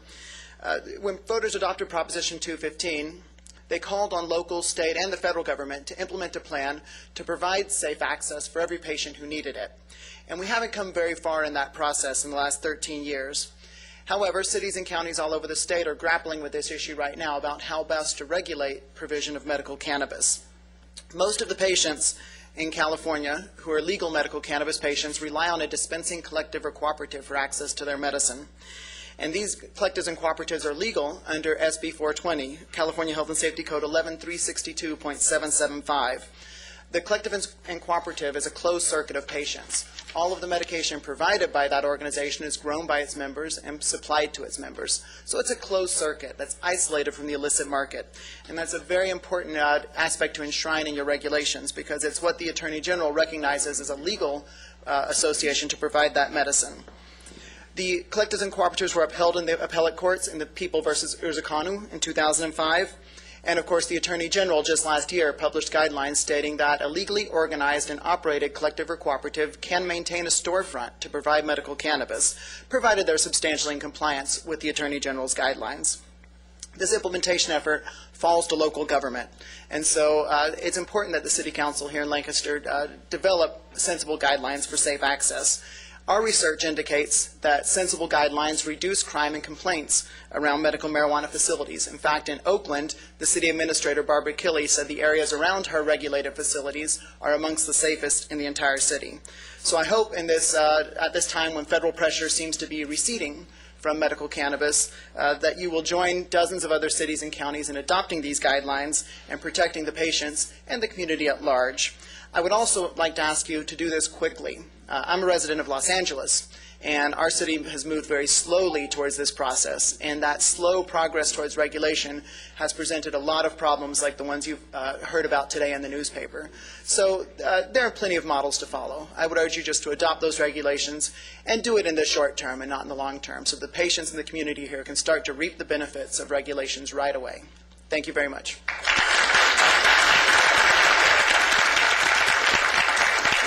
Excuse me. Can you come back up real quick?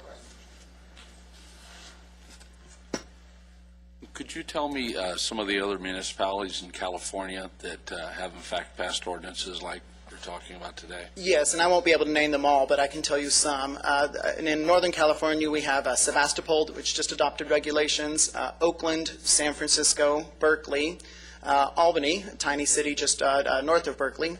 And then, of course, we have regulations in San Jose and Santa Cruz County. We have regulations in West Hollywood, in, down in the Southern California, of course, in Laguna Woods, where I've just come back from. We have Los Angeles County that has regulations, very good ones, I think. We also have regulations now underway in the city of Los Angeles, which we hope are going to be adopted in the very, very near future. And there are others, of course, I'm missing around the state. Thank you. Thank you. If I could have one quick question as well. You made a comment when you were speaking, and it drummed up a question.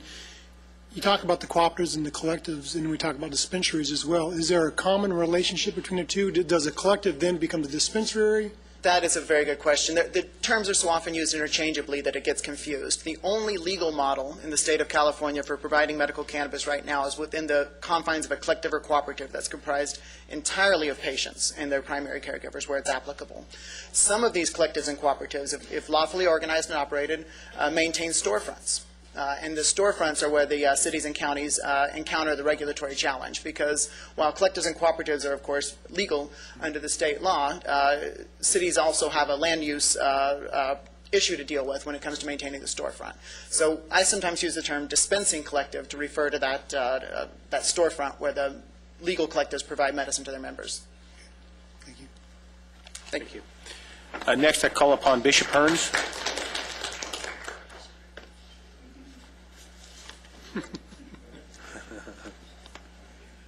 Mr. Chairman, and to all of the commissioners and to all of you, thank you for the privilege of coming before you.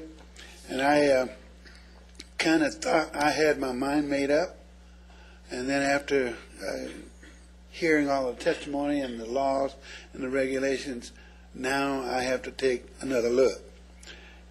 I'm saying that I would have questions. You got the 215, you have the 420, and then I would ask, what do we have, whatever regulation we come up with, where will it stand in terms of the other two laws that are out there? Just how far can we go? Can we make stronger? I know the environmental law says that we can go stronger, but not weaker, and I don't know how you need to do that.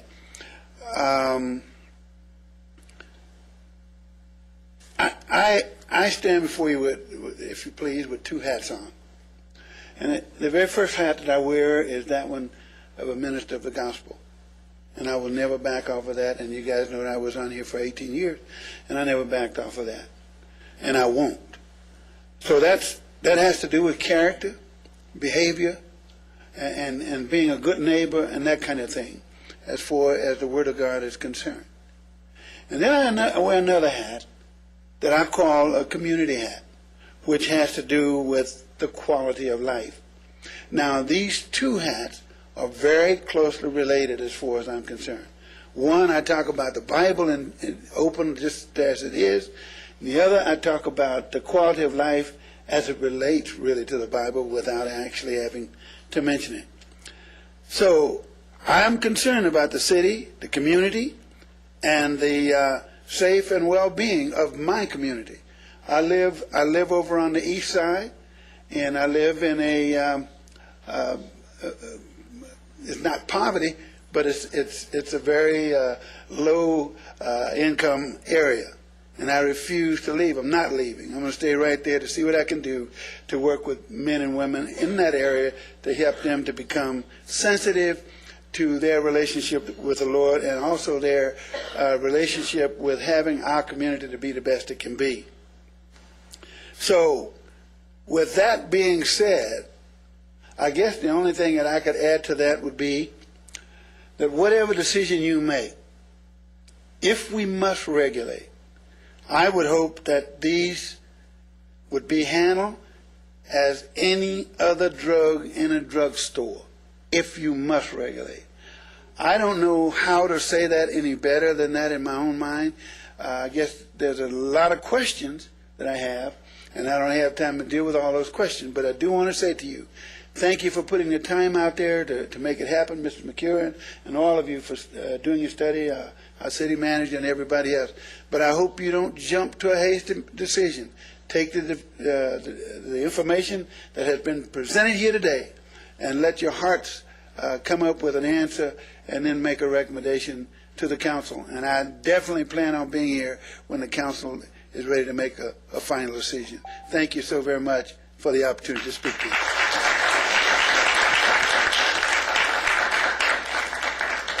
I call next upon Susan Crawford.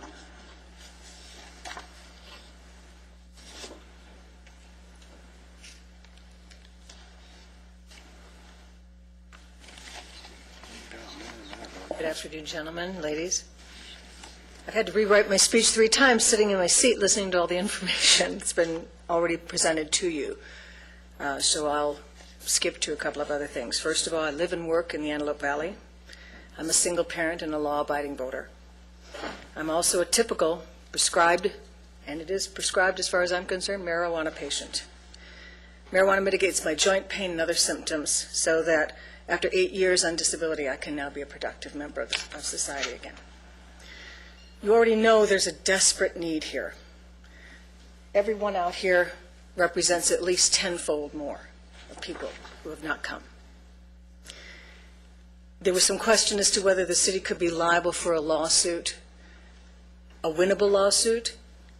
If you deny safe access, you as any other city could be. I would much rather see Lancaster known as the city with compassion and understanding, who does set up wise, already established laws. Secondly,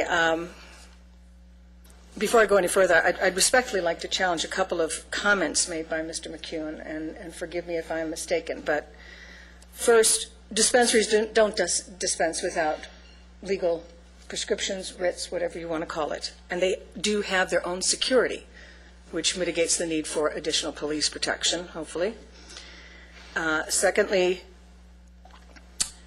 you said that no physician can prescribe Schedule I drugs. My husband is on methadone, and methadone is a Schedule I, if I'm not mistaken, and it's prescribed. That's just one example, so they certainly can be prescribed. More importantly, marijuana cannot and should not be classified as a Schedule I drug. It is not a man-made pharmaceutical. It is a natural herb.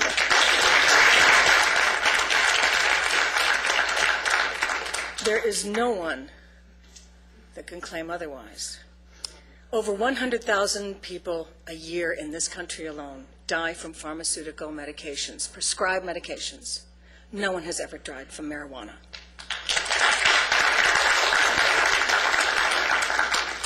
I want to thank you for your wisdom and foresight in keeping Lancaster progressive and compassionate, and for saving me that ghastly drive all the way down below. Thank you.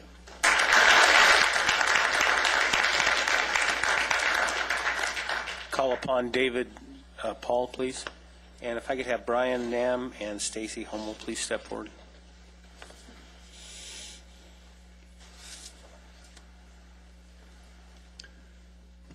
Mr. Chairman and Commissioners, good morning to you all. We've heard some compelling testimony here this morning.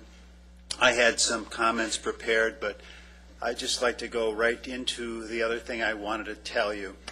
A couple months ago, I came before the council and asked them to appoint me part of the process, the lead or whatever role I could take in helping you come up with these safe standards. For 2 months, I've poured through the regulations and investigated and talked and looked around, and I think I can help you. These are my recommendations. The seller's permit is required for the taxation of medical marijuana. This is something that is part of the Attorney General's guidelines. Now, the collectives or cooperatives, and a cooperative is a mutual benefit corporation. It's organized under the law. They take taxes. It's a closed system like we've heard here. The collectives are a little more loose, but they have to be organized under general business principles and collect the taxes. This is my main thing. We don't want to lose the tax revenue. It's one of the few streams we're going to have left to us. And the people need safe access, so it's win-win. Around the collectives, the way they organize, and this is what I would like to recommend to you. We need a conditional use permit for 2 dispensaries to try this, to see how it works. The reason, too, because I know there are a couple people that are interested in doing this. What you don't want is a dozen collectives, because it defeats the purpose of having the closed system. The people, you can't have a dozen storefronts and have them all growing the medicine that they're dispensing to their people. So we have to keep it small. We have to try it out. Conditional use permit. Let them get going. Let them file the paperwork. Let's see how much taxes collected. I know there's one cooperative up in San Francisco that pays $1 million a year in taxes, federal and state taxes. This is what I would like to see for our community. We have an enormous opportunity to do it right here. LA does not do it right. Most of those dispensaries do not collect taxes. So let's have a model here. Let's put it together. Let me help you. and we can have something that will be a jewel and a thing for others to look towards. And we can start collecting the revenue and helping these people that need it. Thank you.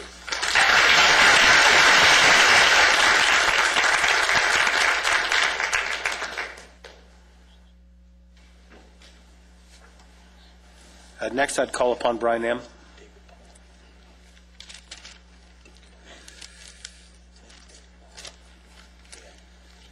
Commission members, City Attorney Dave McEwen, fellow residents of the Antelope Valley, and fellow patients, good morning. My name is Brian Nam.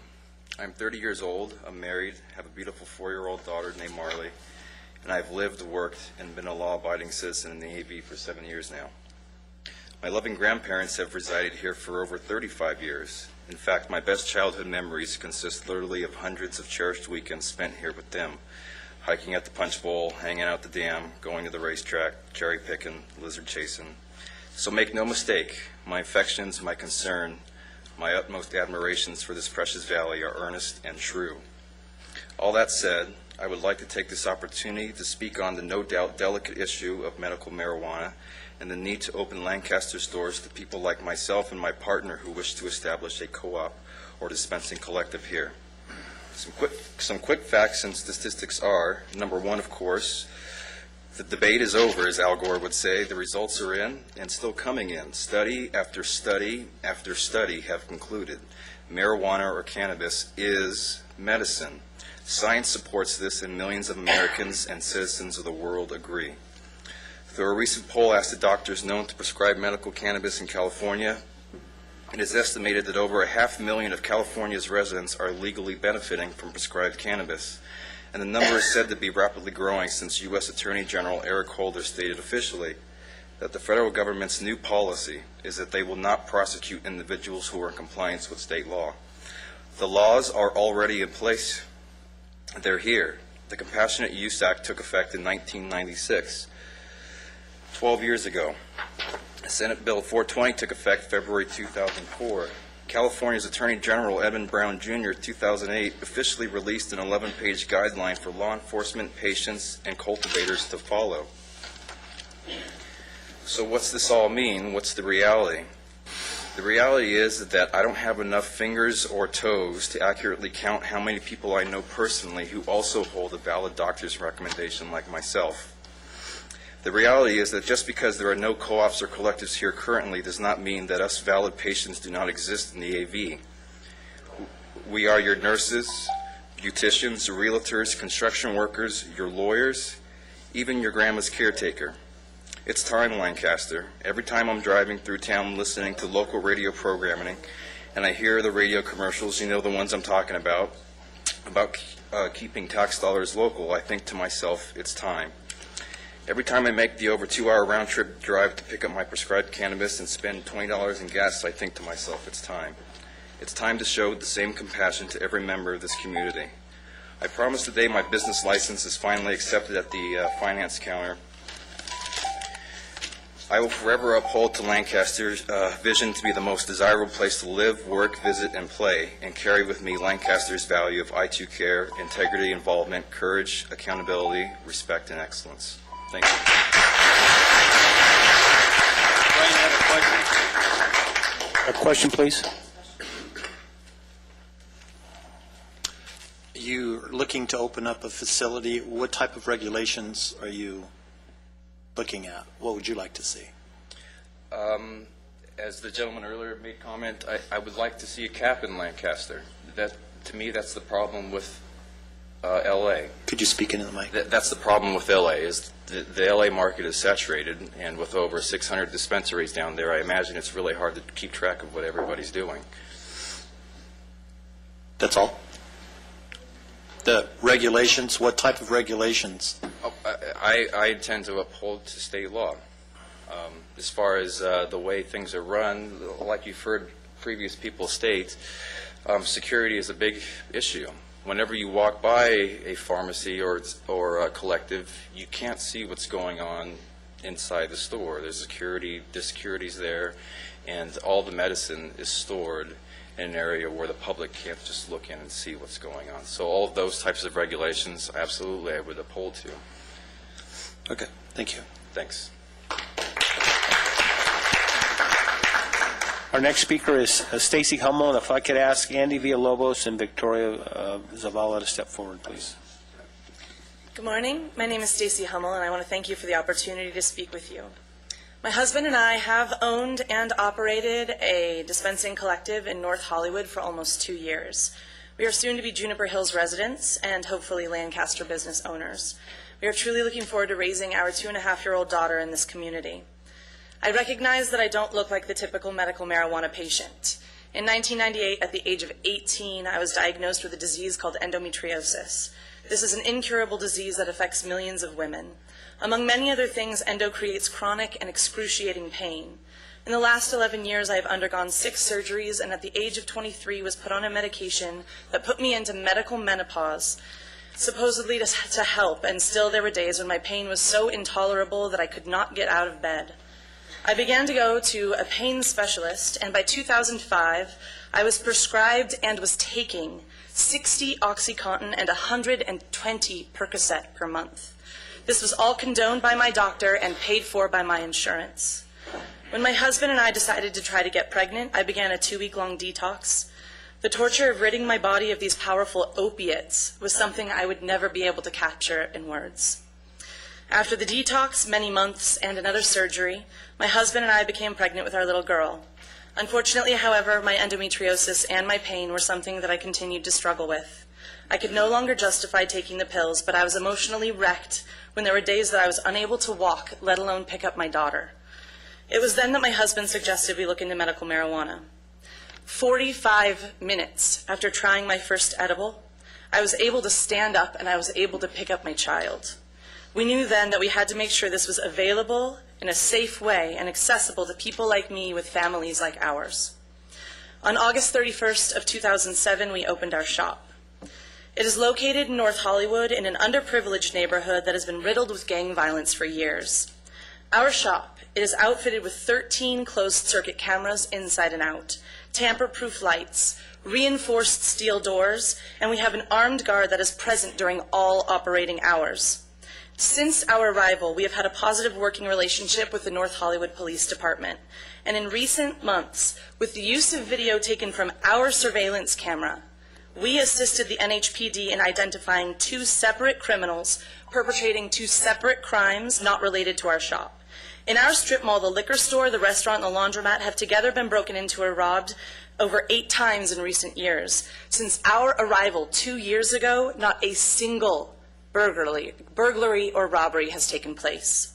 Concurrently, the state and federal tax revenue that our shop alone has contributed to the city of Los Angeles, mind you, with the money coming out of the Antelope Valley, has in 2 years exceeded $75,000. Money that has helped to fix Los Angeles roads, repair Los Angeles schools, pay the salaries of Los Angeles police officers. Crime is crime. Whether we wanted to open up a grocery store, a gas station, a liquor store, there's always going to be a bad guy looking to turn a quick buck. However, unlike those other businesses, our tremendous security is planned out and executed in a way that has been proven to be beneficial for both our patients and our community. In addition, we'd like it to be known that we fully support a cap on the number of dispensaries allowed. Ma'am, your time's up. Absolutely. Thank you very much for your time. Next, call upon Andy Villalobos. I'm a resident of the Antelope Valley, and I'm here in support of the medical marijuana.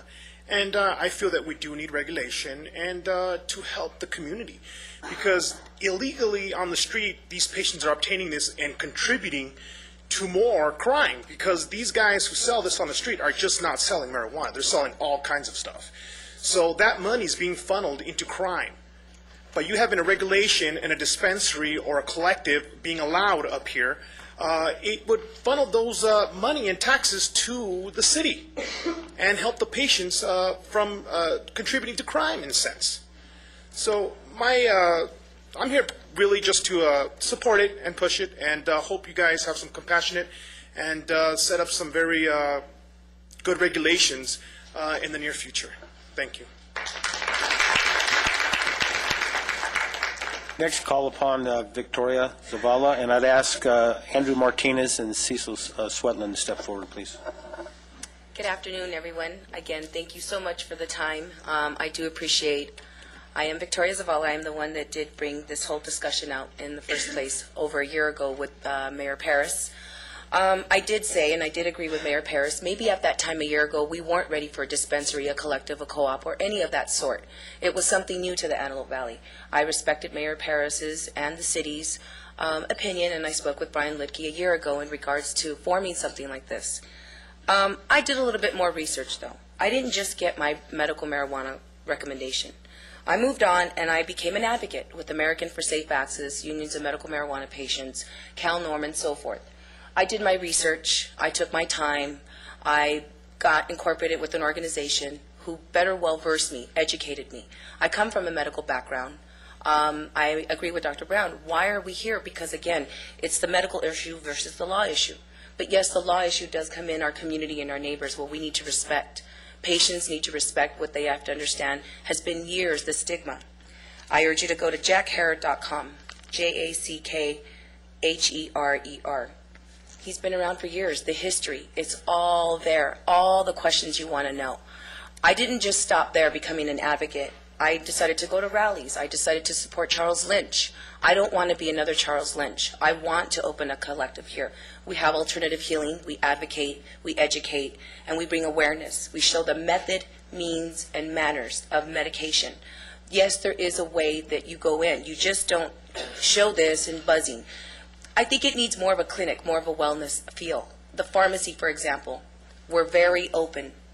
I want an open door policy to not only our neighbors and our community, say, for example, if Shelley Henson wanted to come in, how are we doing? Our law enforcement, we should have an open door policy. I think law enforcement should respect the patients as the patients respect the law. It's going to be up to you to make this happen here today for all of us. So we're here in respect. These are all adults. They've missed work. It's the middle of the day. There probably would have been more. Some are fearful. Some are very fearful. Some, again, their ailments don't allow them to be here. But I come here for not just myself suffering from lupus, but I come here for all my other patients as well. For all of us as a community, American for Safe Access. We need safe access. We're here to work with you, David Paul and I know there's Melanie. We're here to work with you to help you implement the grams, the structure, the money, the security, the windows, the policy, anything and everything you need to know. I urge you to come on a field trip with us down to the city. Let's go up north. Whatever it is that we need to do to implement this properly for the community in every aspect, I'm definitely open to it. Thank you.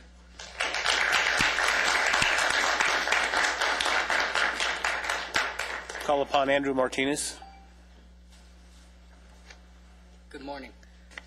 I'd like to cover the topic of law enforcement, respect for the patients. I've been harassed quite a few times as a medical marijuana patient by local law enforcement. I've been slammed on to squad cars. I've been put in jail overnight, and none of this is really necessary. Can any of you guys look into my eyes and tell me what my illness is? Illness does not discriminate. You can't put an age on illness.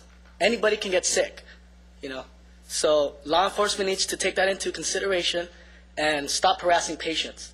I've been issued a state card. Like Richard McEwen said, if you have this state card, you cannot be harassed by the police. They should let you go. I have one of these state cards, and I still got put in jail overnight. They confiscated all my medicine. Now I have to go into a long process of getting everything back. Why is all that necessary? If we had safe access here, none of that should happen. So I'm just here to support the safe access and see if we can implement something with local law enforcement so we can educate them and better get them more well-versed on the laws. They got the Attorney General guidelines, which says specifically there for local law enforcement, and it tells you exactly what to do in the case of approaching a medical marijuana patient with a state ID card or not. With the state ID card, if you have one, they verify. If it comes back verified, you are to be let go and no further questions are to be asked. In my case, I was harassed. They called me a drug dealer. They told me that I wasn't sick, and they threw me in jail. None of that was really necessary. So I'm just here so none of this can happen to anybody else. I don't want to see some old lady on the floor, with the police on top of her calling her a drug dealer or telling her she's not sick because she doesn't look sick. You know, that's really important. People need to understand that illness does not discriminate. Thank you so much.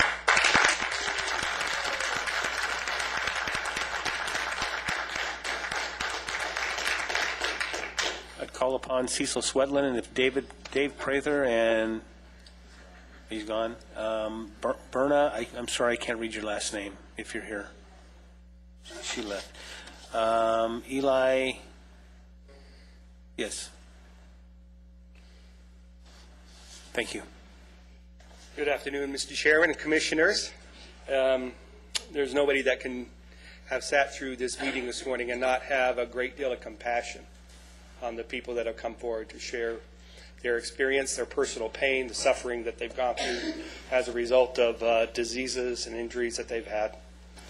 As an educator, somebody who works with young people, teenagers, and their parents every day of the week, every year, I also have a great deal of compassion on parents who are trying to work with their children who have become involved with drugs, and the unbelievable damage that it does in a short amount of time, and the shipwreck that it can make of their lives as a result of decisions. I have compassion on you that need to have the wisdom on how to handle all of these competing interests, because they're true. The problem that we have with this meeting is that every single person that's in this room is being honest, they're ethical in the way that they're sharing what they're doing. They're sharing their honest, true experiences, their real needs, and they're good, community-minded people. Those, whether they favor it or against it, they want the best for our community. And the problem is when we write regulations and laws, we don't just write them for those people. In fact, we have to target those who would want to manipulate those laws for their benefit. And my grave concern with this is that right now, there are very clear laws on the books relative to illegal drugs and use. And if somebody is doing something illegal, Captain Anderson and his staff can go right now, do their investigation, throw people in jail, and the DA's office prosecutes them for their crimes. I'm concerned that we would set up a system that, very well intended and for good reasons to follow the law that it has been passed by voters here in the state, would be manipulated by unethical people to do illegal things under the guise of this law. I want to read just a few words from a magazine that favors medical marijuana. It's called Rolling Stone. You may have heard about it. But here's a description from 2007. The first step to securing medical pot is getting a doctor's recommendation, which is usually a Word document printed out from a computer. More than 50 pot-friendly physicians in California are easily found on web addresses such as ganjagrocer.com or phone at 888-pot.docs, as well as MySpace, MaxRax, postcards, radio stations, medical cannabis giveaways. Doctor's visits can cost about $150 to get the card, and it's good for a year. The article goes on to explain that many of these doctors go into the operation of these facilities. They basically are allowed to be there, and they set up shop and can make as much as $1 million a year selling this pot out of one single dispensary. It's big business. Our kids are at stake. I hope good wisdom for all of you in making your decisions. Thank you. Thank you. And I also have Stephen Arthur and Richard Marcella step forward. Good morning. I'm here in support of an ordinance legalizing medical cannabis. Just want to make a couple of comments. With regards to the children, there's going to be, as part of the safeguards, that no one under the age of 18 is allowed on premises, regardless of what type of premises is set up. So that addresses the issue of children.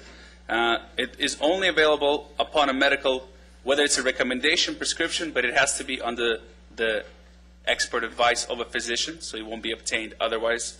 And with regards to smoking it, again, there's other methods of consuming it without having to subject to the risk of burning and the nicotine, the byproducts of smoking it. I'd also like to suggest that there may be a tracking system put in for the city to do certain statistics for these types of operations. Thank you very much. Will Stephen Arthur please step forward?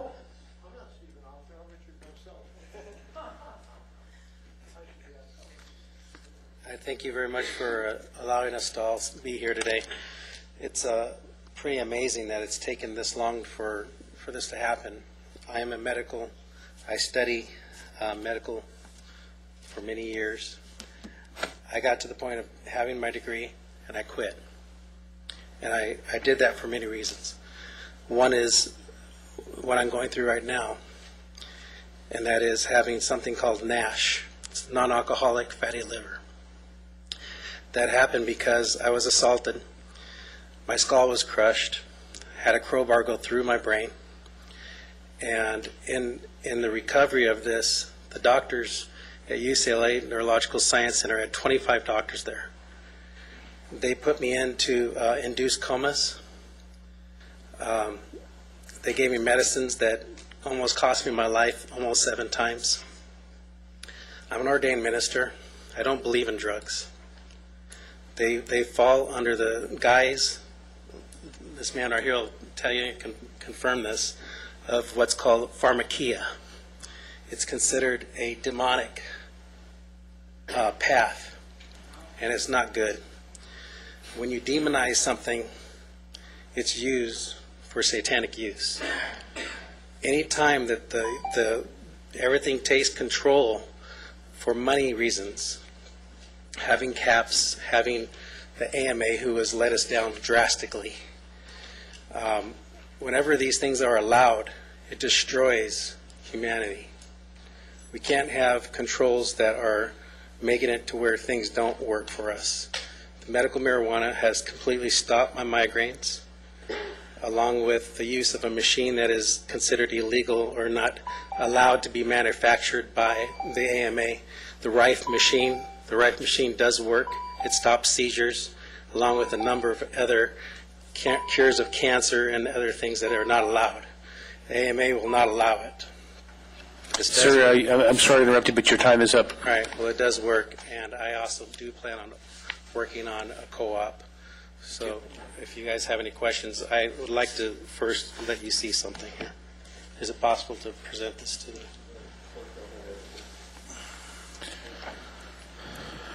Next, I call upon Richard Marcella. Time running. Hey, good afternoon. Welcome to my world. I'm Richard Marcella, and I'm holding in front of me the authentic book that is changing the world.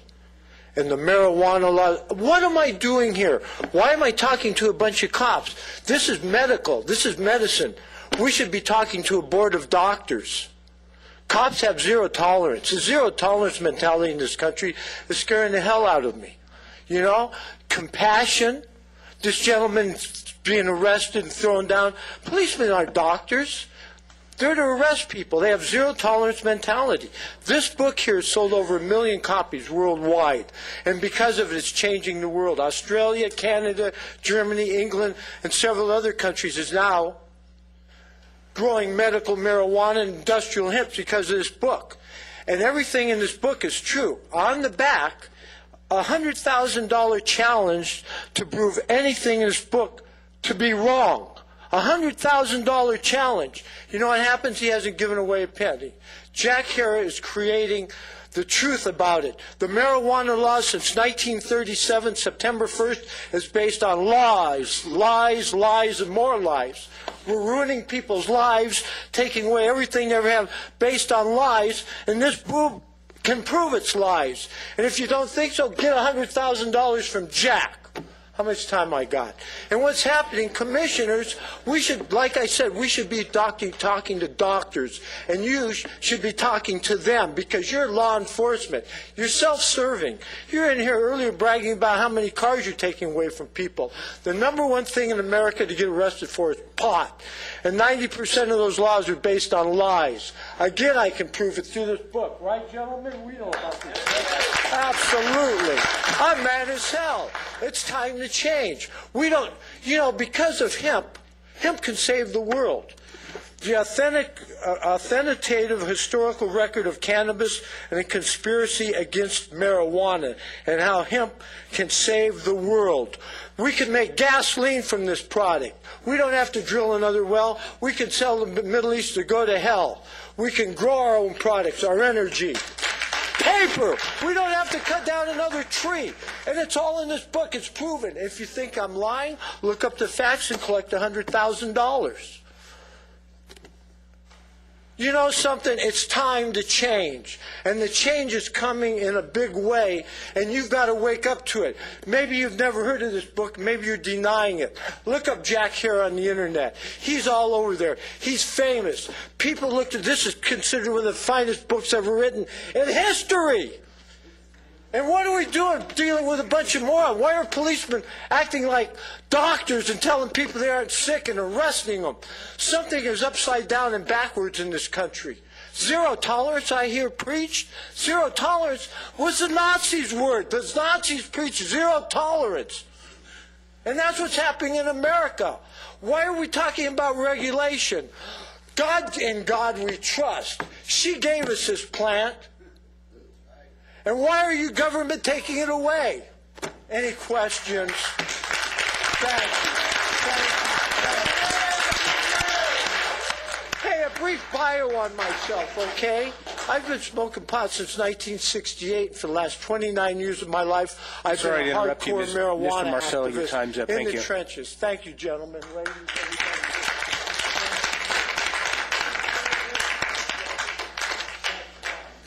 All right. Just to clarify to everybody that there are two doctors that sit on this board, this commission. There's a pastor, and the rest are business owners. There's no law enforcement that sits on this board, so just so you're aware of it. That finishes our comments from the floor, so we'll have a discussion about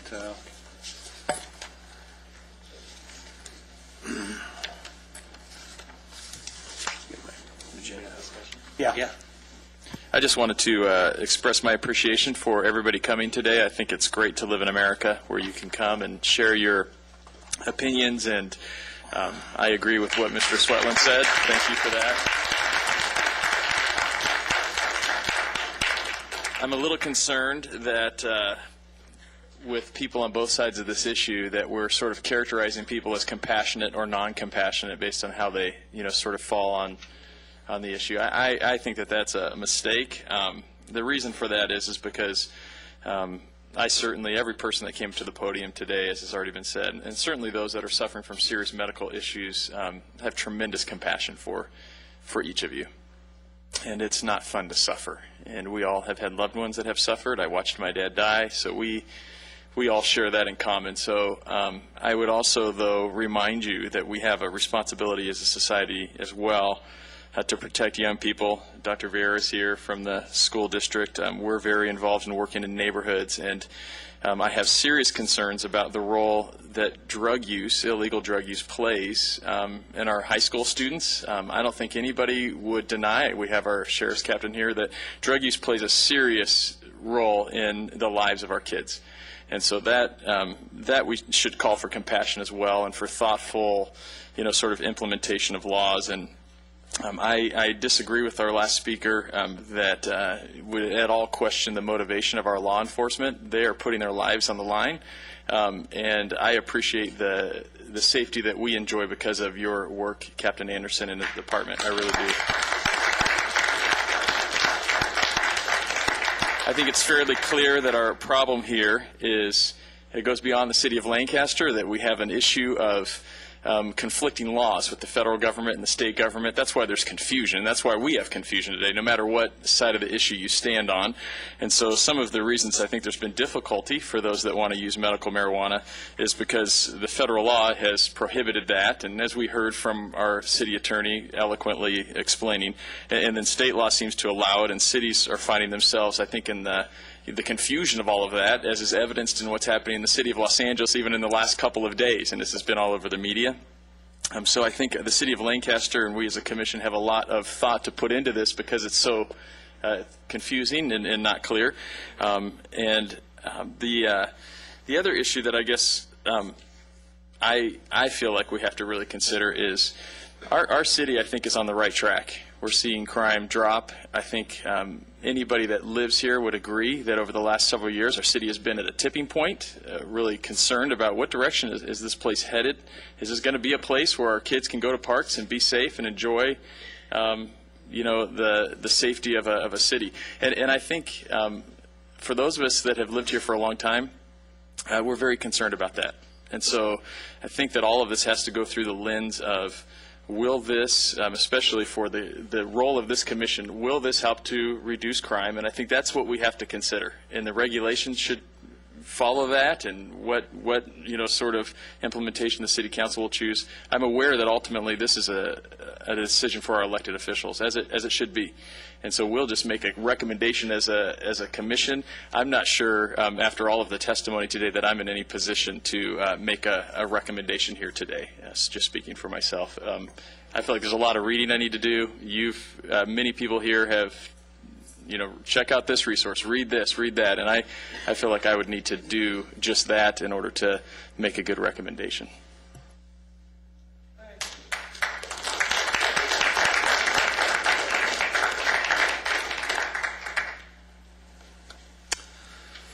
Okay.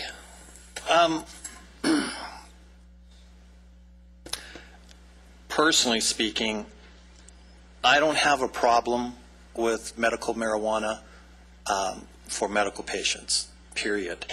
The problem that I have is the distribution system.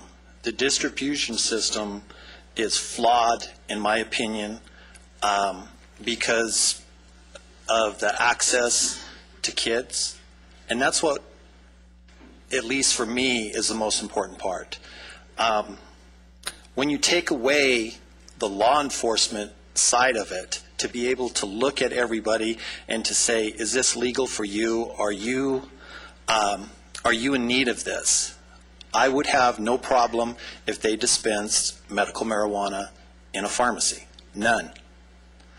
When you have a co-op and there's people in it, it gets burglarized. There's problems with it. And then the message that's sent to the youth is, it's okay. And my reading of it is, it's a gateway drug, okay? It's a good drug for the people that need it, for the purposes that they need it. But it's also, in my opinion, a gateway drug. So, with that in mind, we're tasked with reducing crime. And by reducing crime in the city, I can't see how, unless we regulate it highly, how it would reduce crime. I think our number one concern is to reduce crime and to protect our youth. I have compassion for everybody that spoke. I think that there's a need for it, but there's a need for it to be dispensed properly. In my opinion, that's through a pharmacy. I've talked to different law enforcement officials. They tell me they would have no problem if it was dispensed through, but when it makes their life difficult. They're overburdened as it is. We need to protect the law enforcement side of it, and we need to protect the youth, and we need to protect your opinions. That's my side of it.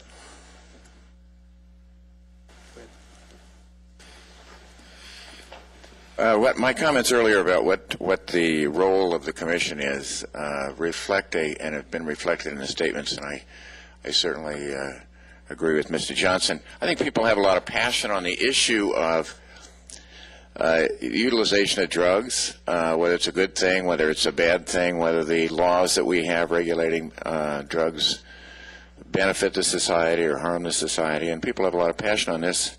If I remember, the Prop 215 passed, I think, 56 to 44, something like that, meaning that a good portion of the people in this state did not think this was a good idea. So there's bound to be strong feelings on each side of this. However, the decision's been made. That is, in a democracy, people have voted, and this the use of marijuana for medical purposes is legal. It seems to me there's some confusion in the discussion that has gone on here about separating that issue, whether you think it's a good idea or a bad idea, from now that it's legal and people are allowed to obtain marijuana for the purpose of medical use. Is there a role for the city in the establishment of that process of distribution? As we've seen here today, and as almost is certainly the case, people are obtaining and using marijuana for medical purposes anyway, and they're going to continue to do that. Actually, I look at this as an opportunity for the city to, in some ways we've been invited, the city has been invited to get involved in the regulation of an activity that's taking place anyway without much structure and without much oversight. It's a terrific opportunity. The issues that come up with respect to what the city's investment in this is, or what their issues are have to do with, for example, location. Where should if people are going to obtain marijuana for medical use, where should it happen? Can we have a say about what that location is? What are the hours? What is the structure going to look like? What's the cleanliness of the structure? It seems to me that we have an opportunity here to be very participate in an important way in all of those issues. Will Captain Anderson will this be an advantage to the Sheriff's Department that they would be able to visit such a facility, inspect the records, inspect what transactions are taking place there? It may be a terrific benefit to the Sheriff's Department to bring this activity under an observation for surveillance. The issue of quality. Certainly there are stories of, I don't have any independent information about this, but there are certainly stories of marijuana being laced with other drugs such as LSD and speed. There conceivably under regulation could be a way to do business for the obtaining of medical marijuana from a reputable grower or producer, where your quality could be in fact much better controlled than it is currently distributed on the street. The regulation might certainly afford the opportunity to regulate or to have some oversight about the clients. Who are the people coming to this clinic? What are their what's their age? Where did they get their certificate? What is their problem, and why they might be there? It seems to me we're invited to participate in the decision about who that clientele is going to be. Captain Flavin brought up the issue about driving under the influence. It's a worrisome problem for all of us. Are there ways that we could be involved in the regulation of this process where we could in fact improve on the risk of driving under the influence? Are there certain kinds of rules that a distribution clinic under the auspices of the city regulation could protect us from people driving under the influence? It appears, and I'm not quite sure about this, and I'm looking over to the city attorney, do these cooperatives, and one say done under the auspices of the city of Lancaster, have the opportunity to limit the membership? Can you pick and choose and say we refuse the right to refuse service, or we insist on the right to refuse service to anyone? Is that something that we could do, and would that be helpful? Certainly, we had a list, I had a list, and I think all of us got a list today of the doctors who have signed an affidavit supporting this, that the city get involved in some regulation of this and make this more available to patients who need medical marijuana. You heard from Dr. Shamasunder and Dr. Shaw. I've known them for over 20 years. These are terrifically respectable oncologists here in town. Dr. Kaminsky also sent in an affidavit. He's the radiation oncologist here in town. Dr. Sai, another oncologist with Dr. Shaw.